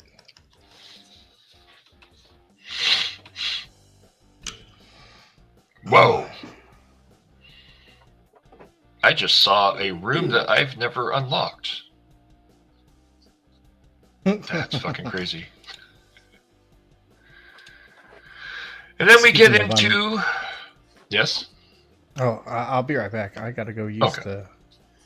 the restroom, so I'm just gonna leave you with the dancing waifu. Oh, I'm special. I There we have a go. dancing waifu on my stream. So this article goes into an extensive detail about their exploration and their understanding. And this is where Blueprints is so pinnacle for the rebellion, the push against the cultural and social norm, the ideology to not conform. In the storyline of Blueprints, the great grandson of a king is given his grandfather's estate. The grandson has been raised as an orphan, and he's now having to figure out how to solve the family's history and the story. And as he dives deeper into understanding his own heritage and who he was and who he is and where he came from, he discovers more about the rebellion against the fascism within their society and the sacrifices their family made to establish themselves in the position that they're in. And the more you do in the game, the more you help fight a rebellion against the fascists. This game is everything that is what it means to be an independent, what it means to be willing to go to extreme lengths at personal cost to rebel against corruption. The depths behind this game will blow your mind away as you get into it.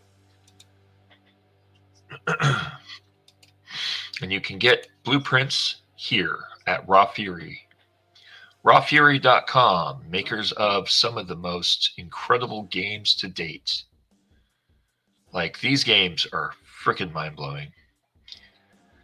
Monsters Are Coming, Rock and Road, Routine, Regions of Ruin, Sands of Blank Manor, Kulo Niku, Deep Dish Dungeon, Esoteric EBB, and so much more. Like, these guys create some crazy games. And I have half these games and never realized that these were all by the same company. Pizza Possum is really fun. You have to steal pizza and food as basically varmints and animals that society thinks are just degenerates. It's freaking hilarious. So yeah, check out rawfury.com and you can get any one of these games or Blueprints and dive into a different world of creative expression. Tokumei Black is a story written by that crazy person Seth Stevens. This is actually a storyline within the actual novel Tokumei Black. And the novel Tokumei Black is all about the life of one person and how he inadvertently, through his different upbringing, changed the world. The main character, 3, is called 3 because his serial number is 33333, so he just got assumed the number 3 and wasn't given an actual name. His real name is unknown, and the story never really tells you what his real name is because his real name is meant to be an amalgam. It's meant to be an identity, and the identity of who you are as a person is built entirely upon the person you become, not the person or the name you were born into. It's all about survival and exploration and refusing to conform and be the person you are, and how you evolve into the person that becomes that part of society that changes society for the better.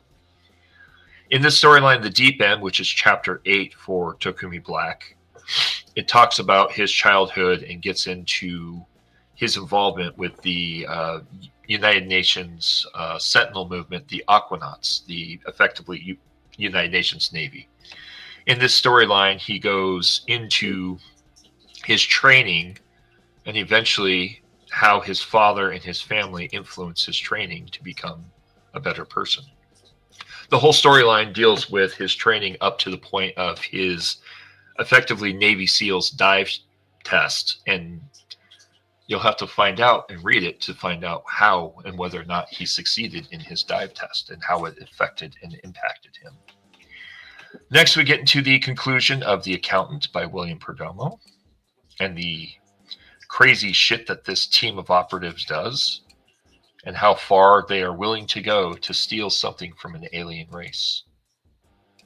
However, The Accountant is also part one of an entire series that William Perdomo is writing within the world of dystopia.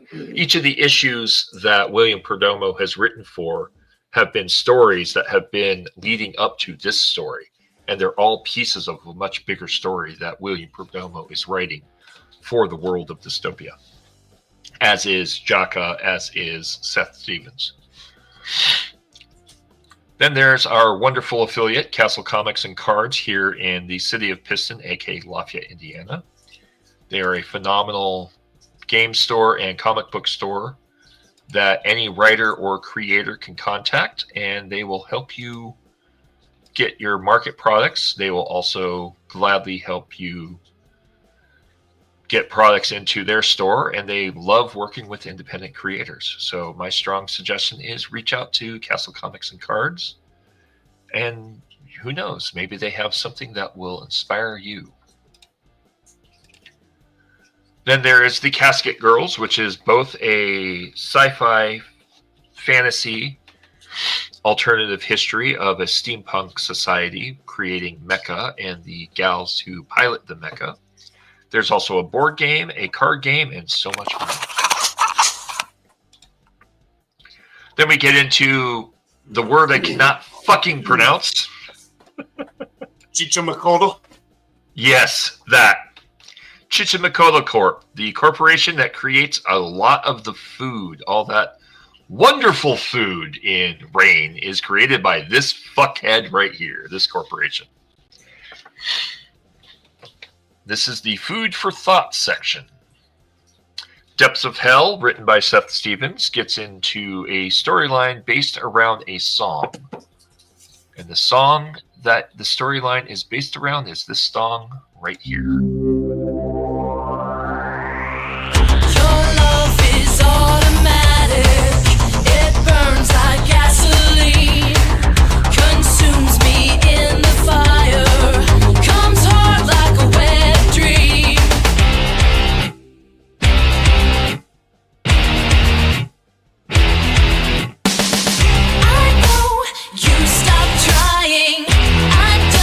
But you're done first.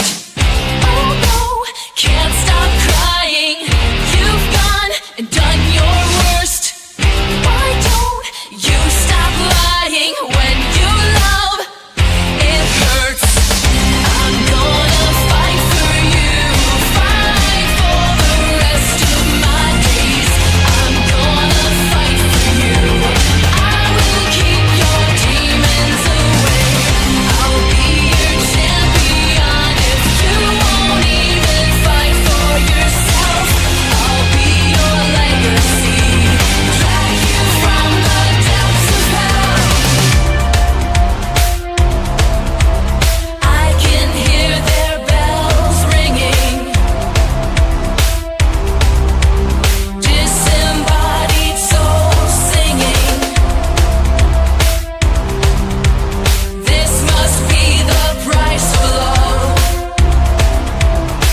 But yeah, that is The Depths of Hell, and this short story is based around that entire song, all about a solo assassin from the UN Sentinel's assassin division called the Solos, who finds out that someone very near and dear to them is in the wastelands of Open on the edge of Azatlan and has to rescue them from the edges of hell.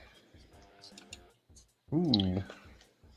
And goes and sacrifices everything into the apocalypse of the wasteland to protect them. The next article is another story by Jolly Jack, all about the wonderful book The Embraced, and goes into quite an extensive detail about the story of the Embrace and the impact that a father's love has for the loss of their son. And it's a very unsettling story, but it's also an important story to help people overcome grieving the loss of loved ones. And how our loss can fuel us and make us stronger. And it's through that connecting and overcoming that loss and allowing that to embrace our inner drive that we are able to become stronger. And in this person's case, they embraced the loss of their child, and the spirit of their child embraced them and made them into a superhero to fight crime. 5% of proceeds from the Embrace, last I checked, and it should still be, goes to those who have lost loved ones due to murder. So back to Embrace today. It is a seriously moving and important book. Celtic Rain Independent Radio on Tuesdays. Party for One by the wonderful Adam Hockey. This is a series of single-player board games, games that you can play by yourself, and something for your own personal entertainment. Then we get into Curiosities and Oddities Emporium.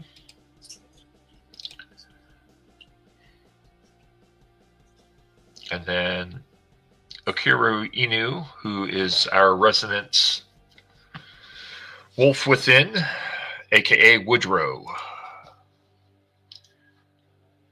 Then we have Alice, which is one of the bands that Nuda is a part of.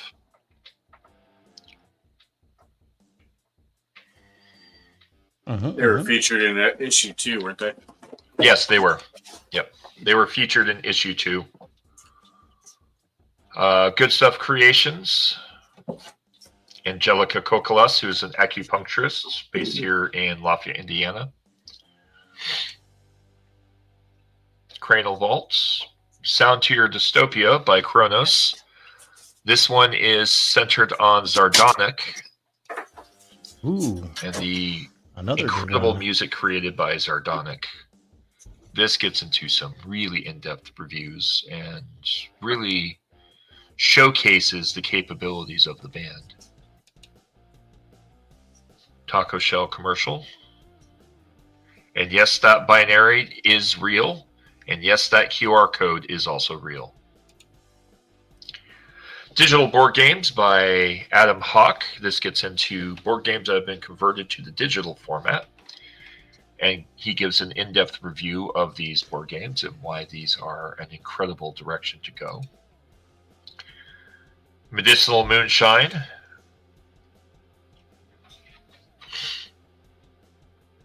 Yeah. They are a barnyard punk band. Then we have Black Rhapsody Book 2, which is, last I checked, still in funding. Let me check real quick.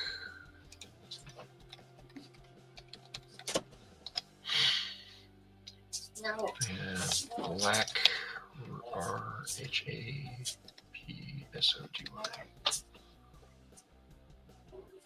I don't know what is going on with Indiegogo. Yeah. It's well, I mean, I do call it Indie no-go for a reason. Right. But hopefully Well, things are gonna change. Yeah. So you can follow Black Rhapsody and Magical Media on Twitter, or X, or Twix as I call it. And you can find out more information about Black Rhapsody Book 1 and Book 2 from there. Do you know why it's called X? Yes, I do. Because it's the spot. Right. X marks the spot of where information goes. Yeah. No, leave it to an autist to make a joke like that. Oh yeah, $40 billion joke. It's a great joke though, and that's kind of what makes me laugh about Musk. Like, people don't really grasp. He is a billionaire laughing at the world. And once you grasp that, it's a lot of very dark and weird jokes because he doesn't fucking care. Yeah. He's doing other things. Yeah. Autistic things. Black Rhapsody is a comic series about how music influences us and demonic entities can influence us through our music. And we can become possessed by these spiritual beings through our music. The main character, Athena, she embraces, what is it called? Ethereal goth music, like Faith in the Muse, The Changelings, bands of that nature. And because she is an ethereal goth musician, she brings into her spiritual essence various pagan and spiritual religions, and their spiritual entities then possess her when she plays, and allows people to be broken of the spell that demons are infiltrating through media like rap and R&B and various other types of media that pushes us towards negative directions in our musical aspirations.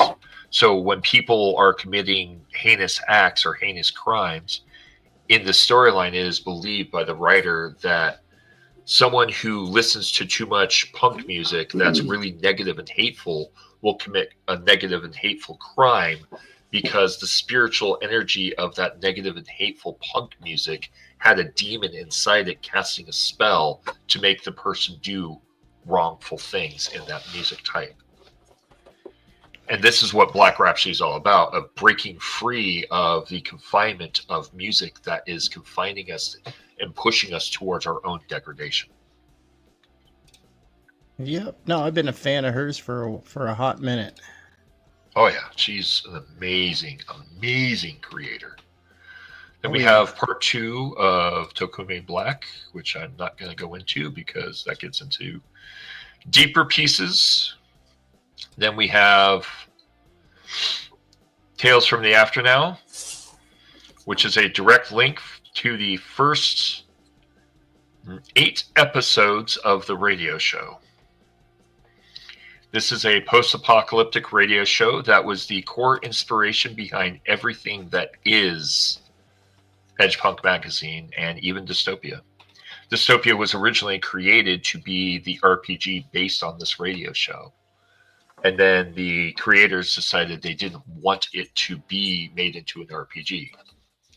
So we took that inspiration and created Dystopia and subsequently Edgepunk. This is something to listen to. And if you stay on this page right here, you will get to listen to the entire first episode of Tales from the Afternow. Nice. Cool. Then we get into Tano Corp, my personal favorite corp. Mind you, I'm a member of House Tano, so details. Tano Corp is focused on art, humanity, creativity, and the ideal of being a temple of light in a world of corruption. Bring about beauty and wonderful things to society. And Rose Raven, if you're still here, this is the symbol that you were looking for. I'm going to briefly grab it to send to Rose Raven, because Rose Raven was looking for the symbol earlier. So further on we go into Tano Corp.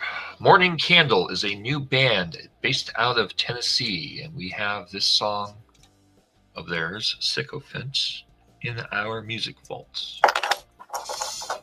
There it is.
Band that is a synth pop and gothic band, darkwave, that frankly is incredible.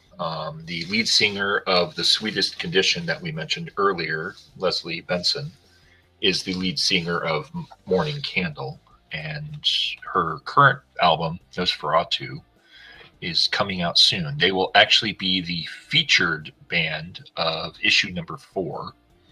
Ooh. And we have a quick little outline and review of the band where you can look into this and you can feel all their incredible musical creations. We then get into a dedication to the amazing mind and creator of Dan Plagle. Dan Plagle created Goblin Girl He's created so many things for so many creative influences of our society. It's not even funny. Dan Plagle was actually one of the original early creators for Edgepunk magazine and was one of the first round of creators that was part of our core group. He became very pinnacle to a lot of everything that was what we did and gave us inspiration and ideas on how to build this magazine.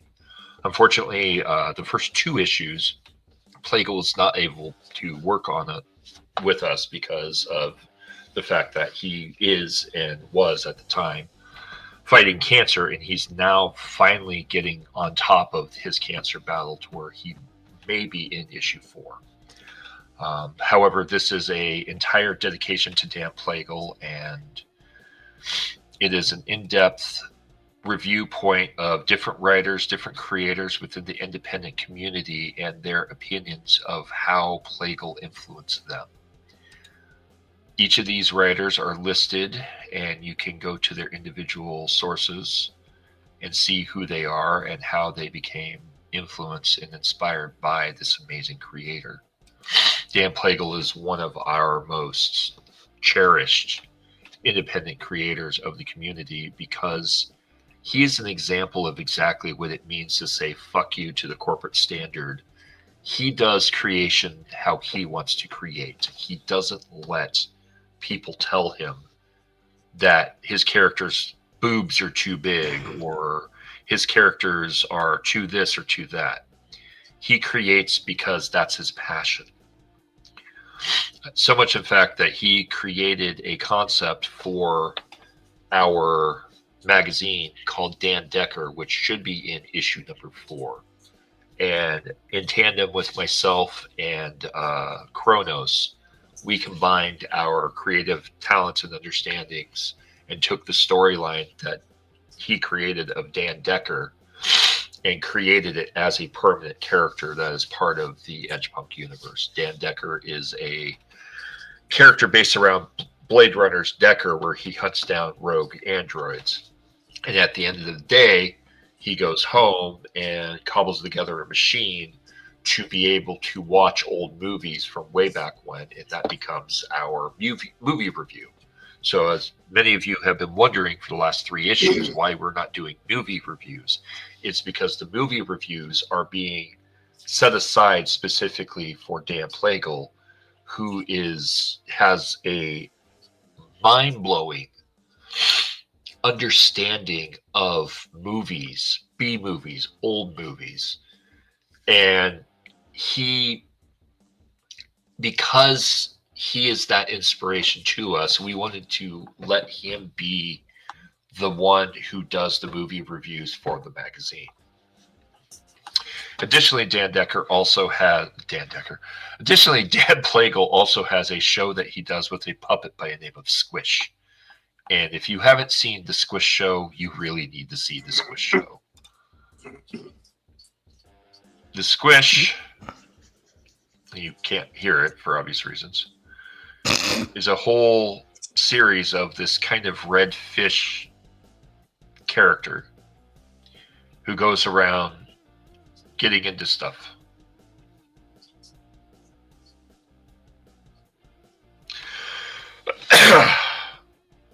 And the series of the Squish is rather entertaining and deranged and funny.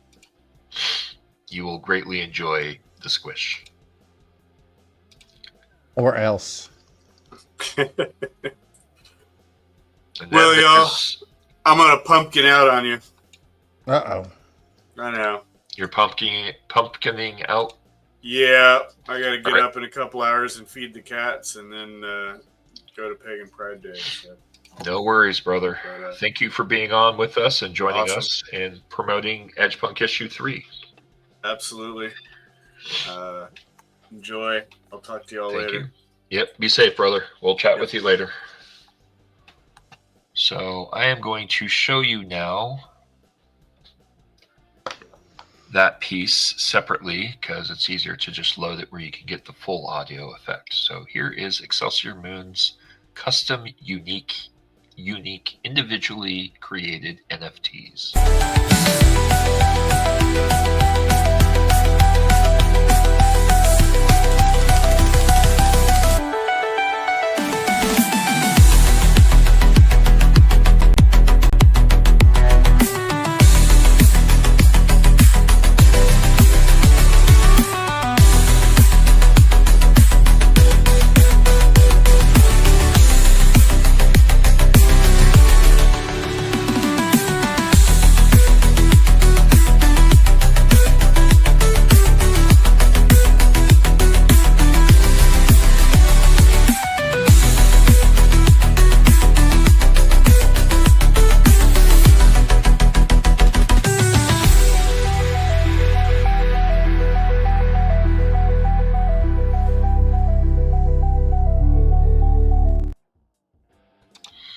And then we get to Invitation by Steel Kitty. Steel Kitty is one of our resident photographers and fine arts creators within our community.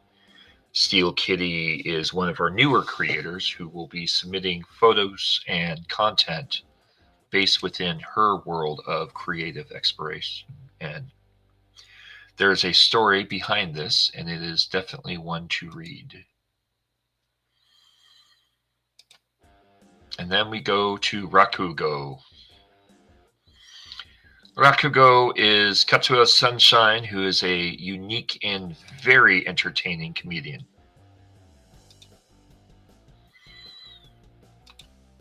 No sound. Yes, I know. I'm about to play it because I have it preloaded because I had a feeling that was going to be a problem. I was pausing it because they were all loading at the same time. So enjoy some comedy. Ladies and gentlemen, a short traditional Japanese Rakugo comic story translated into English. It's called The Zoo in 3 minutes. Hope you enjoy it to the very end. Hello? Hello? Anybody there? Hello? Yes, can I help you? Yes, I'm looking for Hasegawa-san, the zookeeper of this zoo. I'm Hasegawa. Who are you? I came for the job. Oh, you're the one. Perfect, perfect. Come on in, come on in, come on in. We've been waiting for you. Zookeeper Hasegawa-san, what exactly is this job? You were not told yet. The job is a tiger. A tiger? I've never trained a tiger before. That sounds dangerous. Not training. I've never fed a tiger before either. That sounds dangerous too. Not feeding. I've never photographed a tiger. That sounds dangerous. No photography. Well, what kind of job is it? Not training, not feeding, not photography. The job is much simpler than that. The job is a tiger. You are to become a tiger. You are to be the tiger. You see, a few days ago, our most popular animal in the zoo, the tiger, died. So we're looking for a man to put on the tiger's coat, walk around the tiger's cage, and pretend to be a tiger. Put on the tiger's coat, walk around the tiger's cage, pretend to be a tiger. I cannot do that job. It contradicts my working conditions. Working conditions? Yes, working conditions. Working conditions? Yes, working conditions. Working conditions? Yes, working conditions. Well, please, by all means, let me know your working conditions. I am not very good in the morning. I cannot do a job that starts before 11 a.m. Perfect. This zoo opens every day at exactly 11 a.m. Oh, yes, but I'm not very strong. I cannot do a job that requires power or heavy lifting. No power needed. Just walk around in the cage all day. Oh. Yes, but I'm not very smart. I cannot do a job that requires too much thinking or concentration. No thinking needed. Just walk around in the cage all day. Oh. Yes, but I'm not very good at talking to people. Don't talk to people. Tigers never talk to people. Zoo closes every day at 4 p.m. and we pay 10,000 yen a day. How about it? Don't you think it is the perfect job for you? Zookeeper Hasegawa-san, you're right. This may be the perfect job for me. All right. I'll do it. I'll do it. Oh, this seems to be the perfect job for me, huh? Walk around the cage all day and get 10,000 yen a day. Oh, looks like they opened the zoo. So many people coming into the zoo. Oh, looks like the tiger was very popular with children. So many people coming around my cage. This little boy in front of me, he's saying something. What? Mommy, mommy, that tiger looks scary?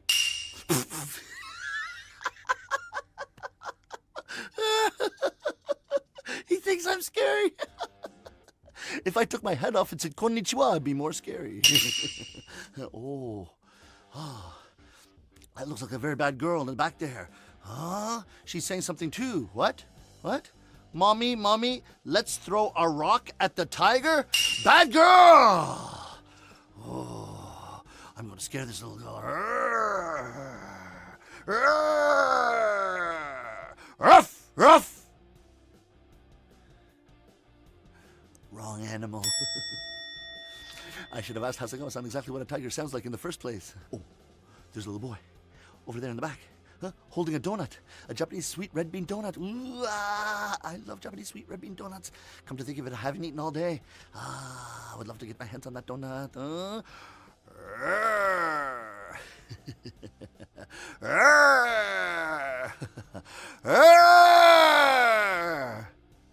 Give me the donut. Mommy, that tiger over there is a very strange tiger. He has been talking to me. He has been saying to me, give me the donut. Should I give it to him? Of course you shouldn't, dear. Tigers don't eat donuts. Tigers eat meat. Yes, but he's been saying to me, give me the donut, Mr. Tiger. Do you want this donut? All right, here we go. Ooh. Mommy, that tiger just stood up and caught the donut in his hands. Very difficult to eat this. Mommy, that tiger just took his head on another head came out. Ooh, very dangerous situation, but what a nice little boy, huh? Thank you. Ladies and gentlemen, thank you for coming to our zoo today. In a few moments, for your entertainment pleasure, we are pleased to introduce to you a special attraction show. Wild Animal Battle. The Lion King of the Jungle, the Tiger King of the Beasts. Who will win? Who will die? Let the games begin. No! Nobody told me about Wild Animal. They said I could start at 11 a.m. They said I could finish at 4 p.m. They said I get 10,000 yen a day. Oh, I don't believe it. That's a real lion coming into my cage. Go away, Mr. Lion. Hasegawa-san! Zookeeper! Help me! Mommy. That tiger is shaking and shaking and shaking. He's not very strong, is he? Of course he's not strong, dear. What do you expect from a tiger that eats red bean donuts? Oh, be quiet. How can you say something like that at a time like this? Oh, it's coming closer. I don't want it to end this way. Namami daboots. The tiger is shaking and shaking and praying to the Buddha for his life. The lion is enormous, fierce, terrifying. The lion walks up to the tiger, step by step by step. Nosh, opens his giant jaws over the tiger's head and says, "Don't worry, I'm also getting 10,000 yen a day."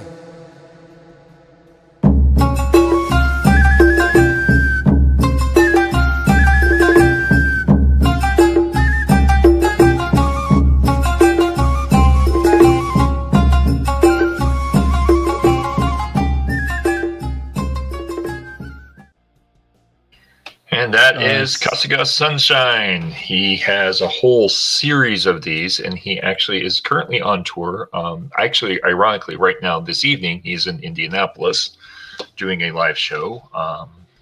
And down here in the magazine, you can go to all of these wonderful links, like his YouTube, showcasing one of his main pages, his Twitter. So you can follow him on Twitter. Not Twitter, TikTok. Fuck, I get these mixed up some days. Twitter, here's his Twitter. His Instagram. And his other YouTube channel. Katsura Sunshine Katsura Sunshine is a Rakugo. Katsura. Yep, I'm an idiot. Katsuga. Fuck me. Yeah.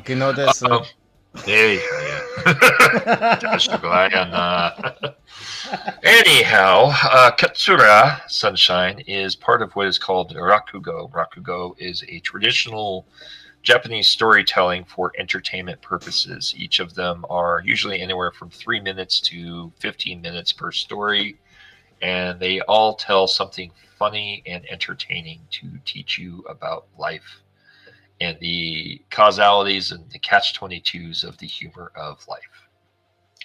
In this section, you will have different stories that you can watch and listen to. You can click on them. You can click on it directly here in the magazine and listen to it, or you can click on the link below it, which will take you directly to the actual YouTube video. And that person's faces probably has nothing to do with it, but the commercial is pricelessly well timed. So you can click on there and you can see the wonderful creativity of this independent creator from Japan who teaches us about traditional storytelling. Additionally, these are the current tour dates of Kasuga Sunshine. Fuck, I fucked up his name again. I'm entertained. Katsura, fucking brain. Katsura, fuck. Katsura Sunshine. And as you just saw, the zoo. This is the zoo, but these are the current tour dates. And he is touring around the United States as we speak. And he will be in Indianapolis for tomorrow, Chicago on Sunday, Minneapolis on the 7th, Kansas City on the 8th, Denver on the 9th, Seattle on the 11th, Los Angeles on the 13th, and then Saudi Arabia on the 31st. These are all active links that you can go to, and you can always email him at any time, and you can contact him directly where you can speak with him, and he will gladly talk with you about a wide diversity of things, including Rakugo. This is Chapter 8's conclusion, and you get to find out about the insanity of what it's like to be hogtied and thrown off a boat with a bag over your head in a trunk, which is an actual training technique. And you have to trust your breathing techniques and be able to get yourself out of the situation. And all the crazy shit that the main character goes through in a post-apocalyptic society where the moon no longer works the way it used to, and the water of the ocean moves more like blood. Goodness. And then we get into this wonderful last video, second to last video. You got more strength with the cyber arm upgrade. You got more speed with the cyber legs upgrade. Where are you lacking the most? Do you need to upgrade your performance in the bedroom? Because you can do that now with Cyberjunk. Cyberjunk has many surgical enhancement services to suit all your needs. You can get andectomy and a tictomy. The triple T bag. Or one of our most popular upgrades yet is the two-ha, hoo-ha. Double the JJ, double the fun. All upgrades come with dependent Cyberjunk controls and adjustments, but remember, all interchangeable parts are sold separately. Give the gift of genitalia to all of your family this year, and maybe even friends. With the Cyberjunk gift card. Order yours today at www.pimpmyjunk.com. Jesus. Some of the commercials that the creators make is just fucking wrong. Get a Mr. Stud or a Midnight Lady. All night, every night, and they'll never know. And now we have the fun, entertaining moment of... Where did it go? Just had it. You kidding me? I loaded it in and now I can't find it. Huh? I noticed that you don't have the best comic book trailer of the year. Which one? Canadian Shield. Oh, no. I'm not aware of Canadian Shield. Oh, my goodness. I got to get you hooked up. Yeah. I will gladly add it to the next issue. Because it's the one that everybody remembers. Really? Rick Piper made an earworm. Oh, I just noticed something. Huh? No, go keep going. That's not in here. What the fuck? I loaded it in here. Oh, well. Well. So the Nigerian prince would like to send you money. Click here, and the Nigerian prince will connect you to your digital communication to allow you to get access. And this is an active link. Where it goes, you'll have to find out yourself by buying this magazine. We also have a wonderful, wonderful piece of a story from Dr. Steele, who it runs the Utopian Playland in the Territory of Lost. If you want to find out more about that, buy the magazine. Rebel Alliance, Neuralinks, and the Wreckage Beer ad. We now get to the back of the magazine, which is our list of writers and creators. All of these people are involved in independent media production. Then we get into the database of creators, editors, video effects, music, STL creators, game designers, and web developers. All of these people can be found. There's also the Gray Market pages. The Gray Market pages is where you too can have your voice heard in Edgepunk magazine. You want something said? Join us in the Gray Market and add it to your next issue of Edgepunk magazine, and we will gladly add you in. Pay us to put your shit in our magazine. We don't care what you say, because that's the beauty of Edgepunk magazine. It's independent, it's powerful, and it's the ability to talk all kinds of shit.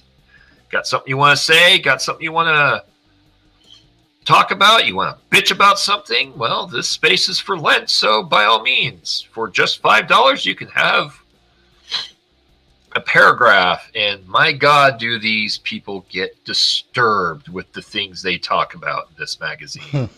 Free bulk-sized mattresses, brand new, might have an odd pee smell, mixed with beer parts, and Cheeto stains. 50 credits. Box smelled bad. Used toilet paper for sale. I have a wide selection of brands, designs, and ply. Call for details and pricing. Box fuck no. To all you damn hunters that like to kill animals, shame on you. You should be going to the local store like the rest of us and eat vending food. Yuppers. Why is that?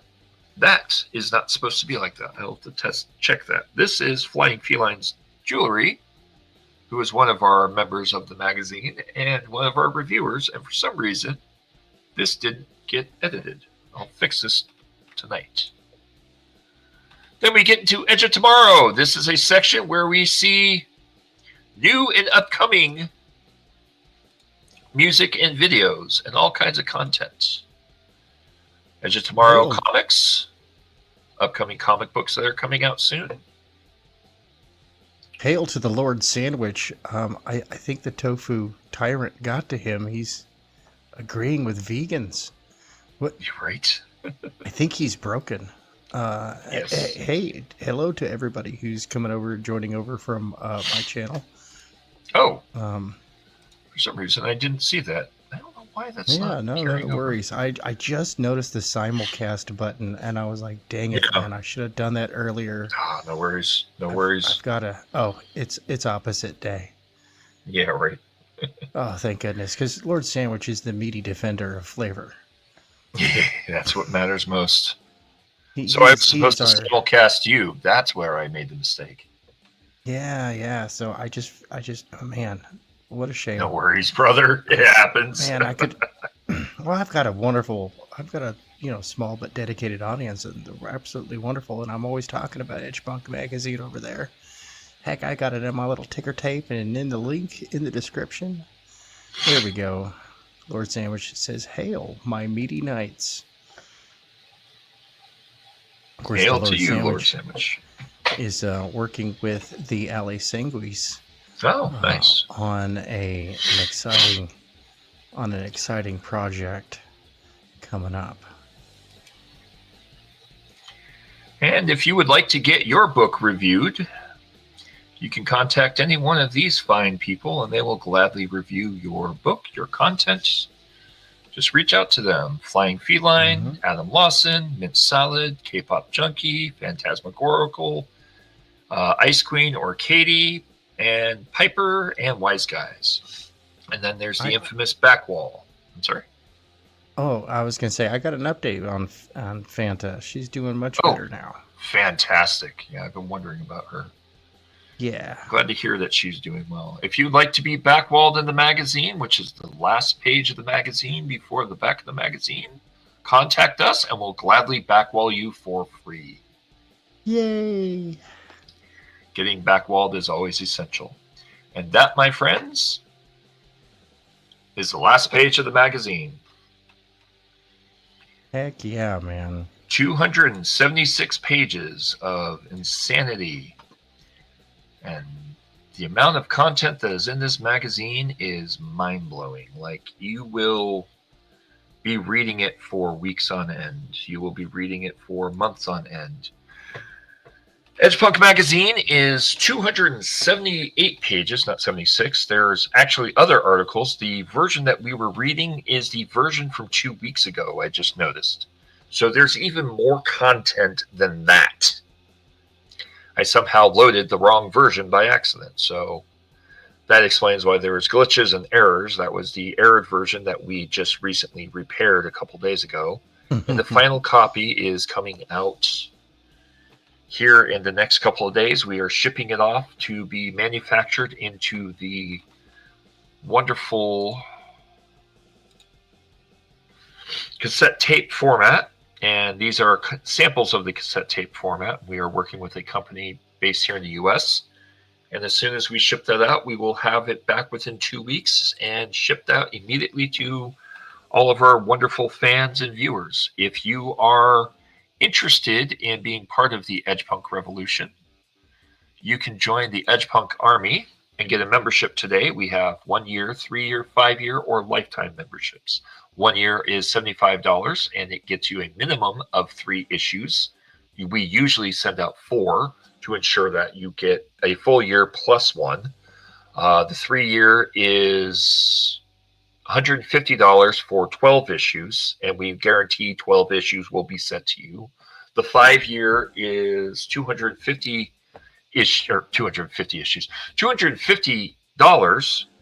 and you get 16 issues, or the lifetime, which is $500, and you will get every issue and everything we have to offer. Now, on top of this, when you are a subscribed member to Edgepunk Magazine, you get free stuff, free comics. When we get comics from creators, a lot of these books that you see us promoting, we'll get a free copy or 6, and then we'll send them out to whoever has the highest marking in our repertoire of our... Wow. Join the Edgepunk Amry. Ray Haylock has survived his errands. Ah! Welcome back, Ray. But your feet are dead. Would you like to jump in the tail end of the magazine? Yeah, come in and say hello. Come in and say hi. You can come join us for a brief minute, because we're about to wrap up here in the next 6 minutes. But yes, so we send our viewers and our subscribers content first, and we send out free merch all the friggin' time. Oftentimes, when you buy something from us, even just an issue of the magazine, you might get a random keychain, you might get a random sticker. We just like sending stuff to people, and we try to promote as much independent media as we can. That's the point of the magazine. Oh.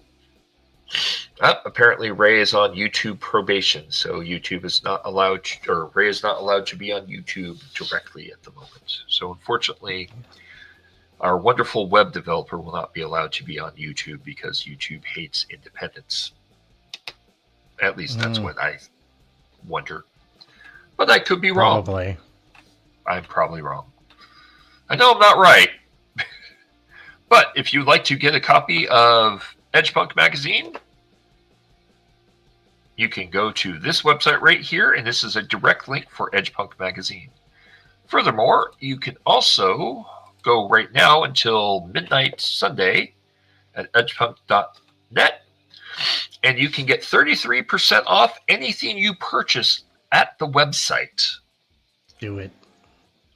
Do it now.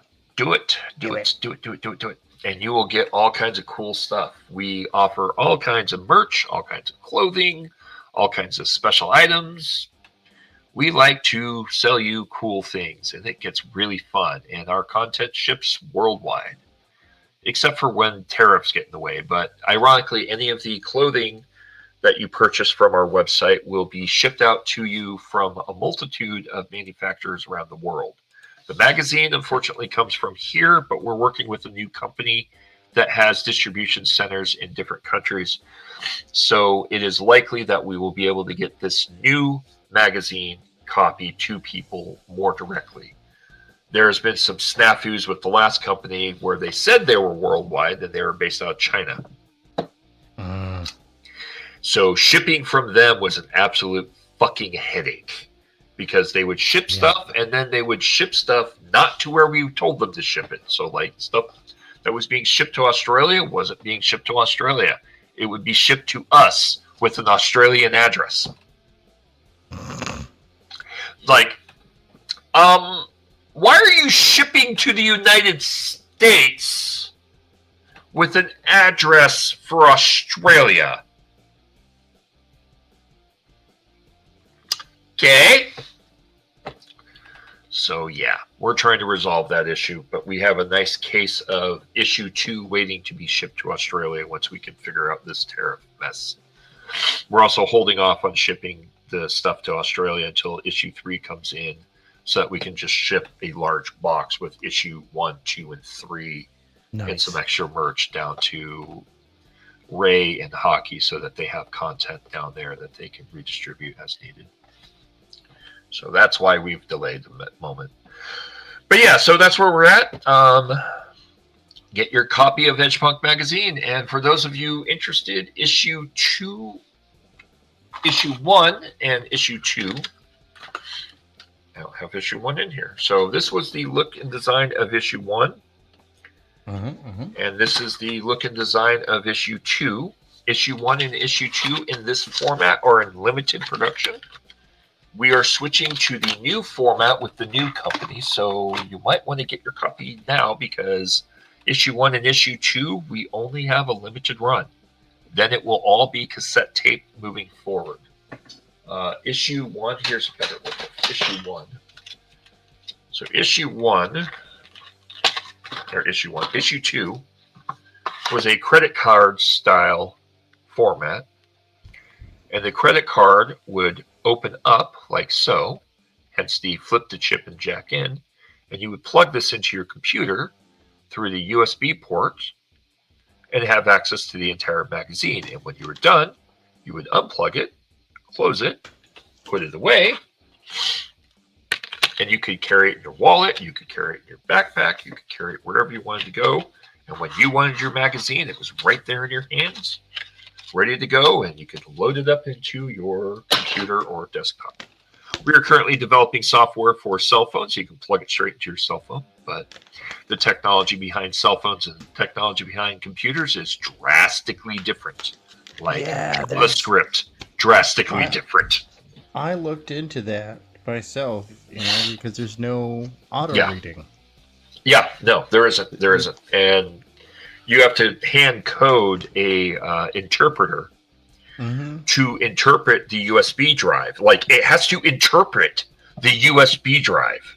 Yeah. It's freaking bizarre, because Java doesn't like USB technology, even though the power port and data port is USB.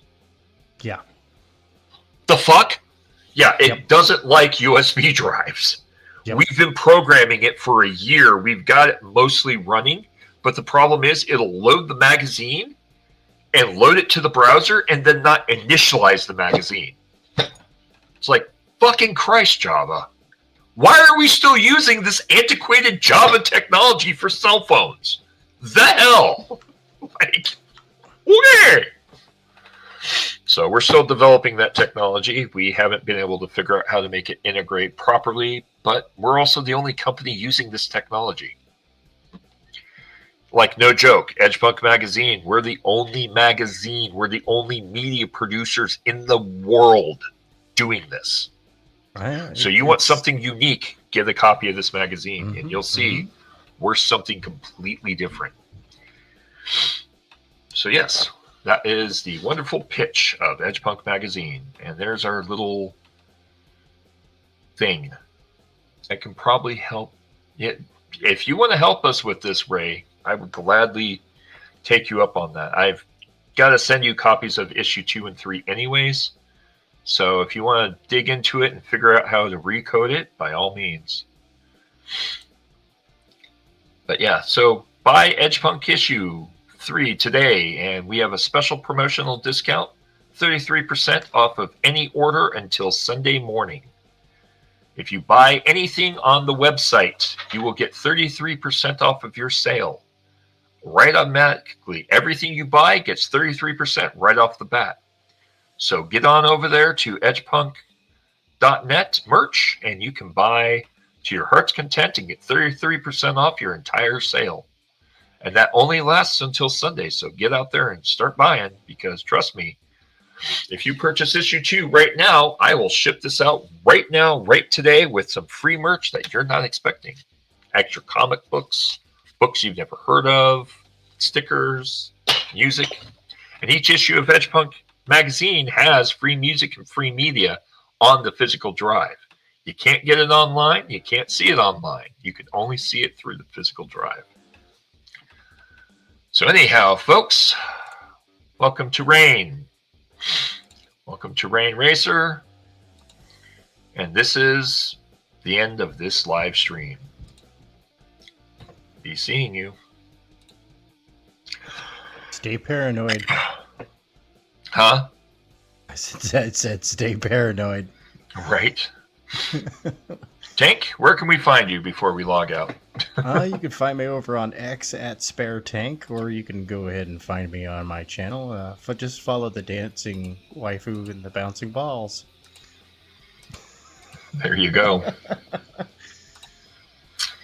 Tomorrow, over on on Dawn Draw Stuff, the Dawn's channel, episode number 52 of the studio, celebrating 1 year of the studio. I'm gonna have a lot of special guests coming in and out through the whole evening, and it's probably going to be the farewell episode. The Don is he's not having fun, so if you're not having fun, why do it? Yeah, I understand that. But man, it has been an amazing year. I mean, dude, we've had Dan Panosian, Joe Sontag, Jesus, a bunch of just absolutely amazing creators on there, from big to small, from not ready for prime time to rising stars to superstars. And it's just been an absolute wild ride. You got to come by and say hello. That is at Dawn Draw Stuff here on YouTube. Nice. That is fantastic to hear. Well, thank you for coming on, Tank, and thank you all for watching our madness as we descend deeply into the craziness that is Edgepunk magazine. And we will leave you with this parting thought. To my fellow upper and lower class, wear body armor. If I could offer you only one piece of advice for the future, body armor would be it. Benefits of body armor have been proven in scientific laboratories, and our society is going to hell in a handbasket in a rocket-assisted fashion. All my other advice pertains to trying to live some kind of a decent life. You can listen to it, or you can tell me to stuff it, but I'll dispense my advice now.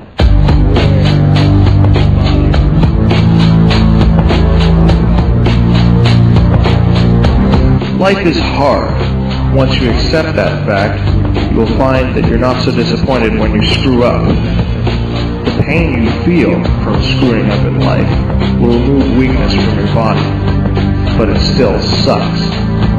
Don't take too many drugs that mess with your brain, or by the time you're 40, you'll act like you're 2. Have a backup. Don't put too much faith into the computer or society. You never know when either one might crash. Get a good knife. Beware of anyone who leads others with any kind of religious, righteous fervor. They invariably burn books and hurt people. Don't get too high on your moral high horse. The only difference between right and wrong is the number of people who agree with you. Stash guns, money, and fake IDs, because you might need them at some point. If you don't, someone you know will. Read. Beware of cults, churches, and multinational corporations. They all want to control you and rob you of your soul. Try not to break the law. It complicates things. But if you're going to do it, think it through and do it big. Nothing's more embarrassing than doing time for some bullshit reason. Avoid violence as much as you can, but if it happens, there is no such thing as fighting dirty. Stick your thumb in his eye and use weapons when he's unarmed. You can justify it all to yourself later. Don't let yourself be limited by tradition. If we all did that, we'd still live in caves. Trust your guts more than anything or anyone else in the universe. No one else knows you as well as you. Respect old people. They are really, really strong. And realize that a measure of strength is not how hard you can hit, but how hard you can get hit. When in a moral, financial, or violent crisis, do whatever it takes to survive. Don't watch daytime TV. It will only make you feel stupid. Maybe your opinion's right. Maybe it's not. Maybe you're gay. Maybe you're not. Maybe you'll divorce. Maybe you'll wind up behind the 7-Eleven mumbling to yourself. But no matter what happens, you are the only person responsible for your outcome.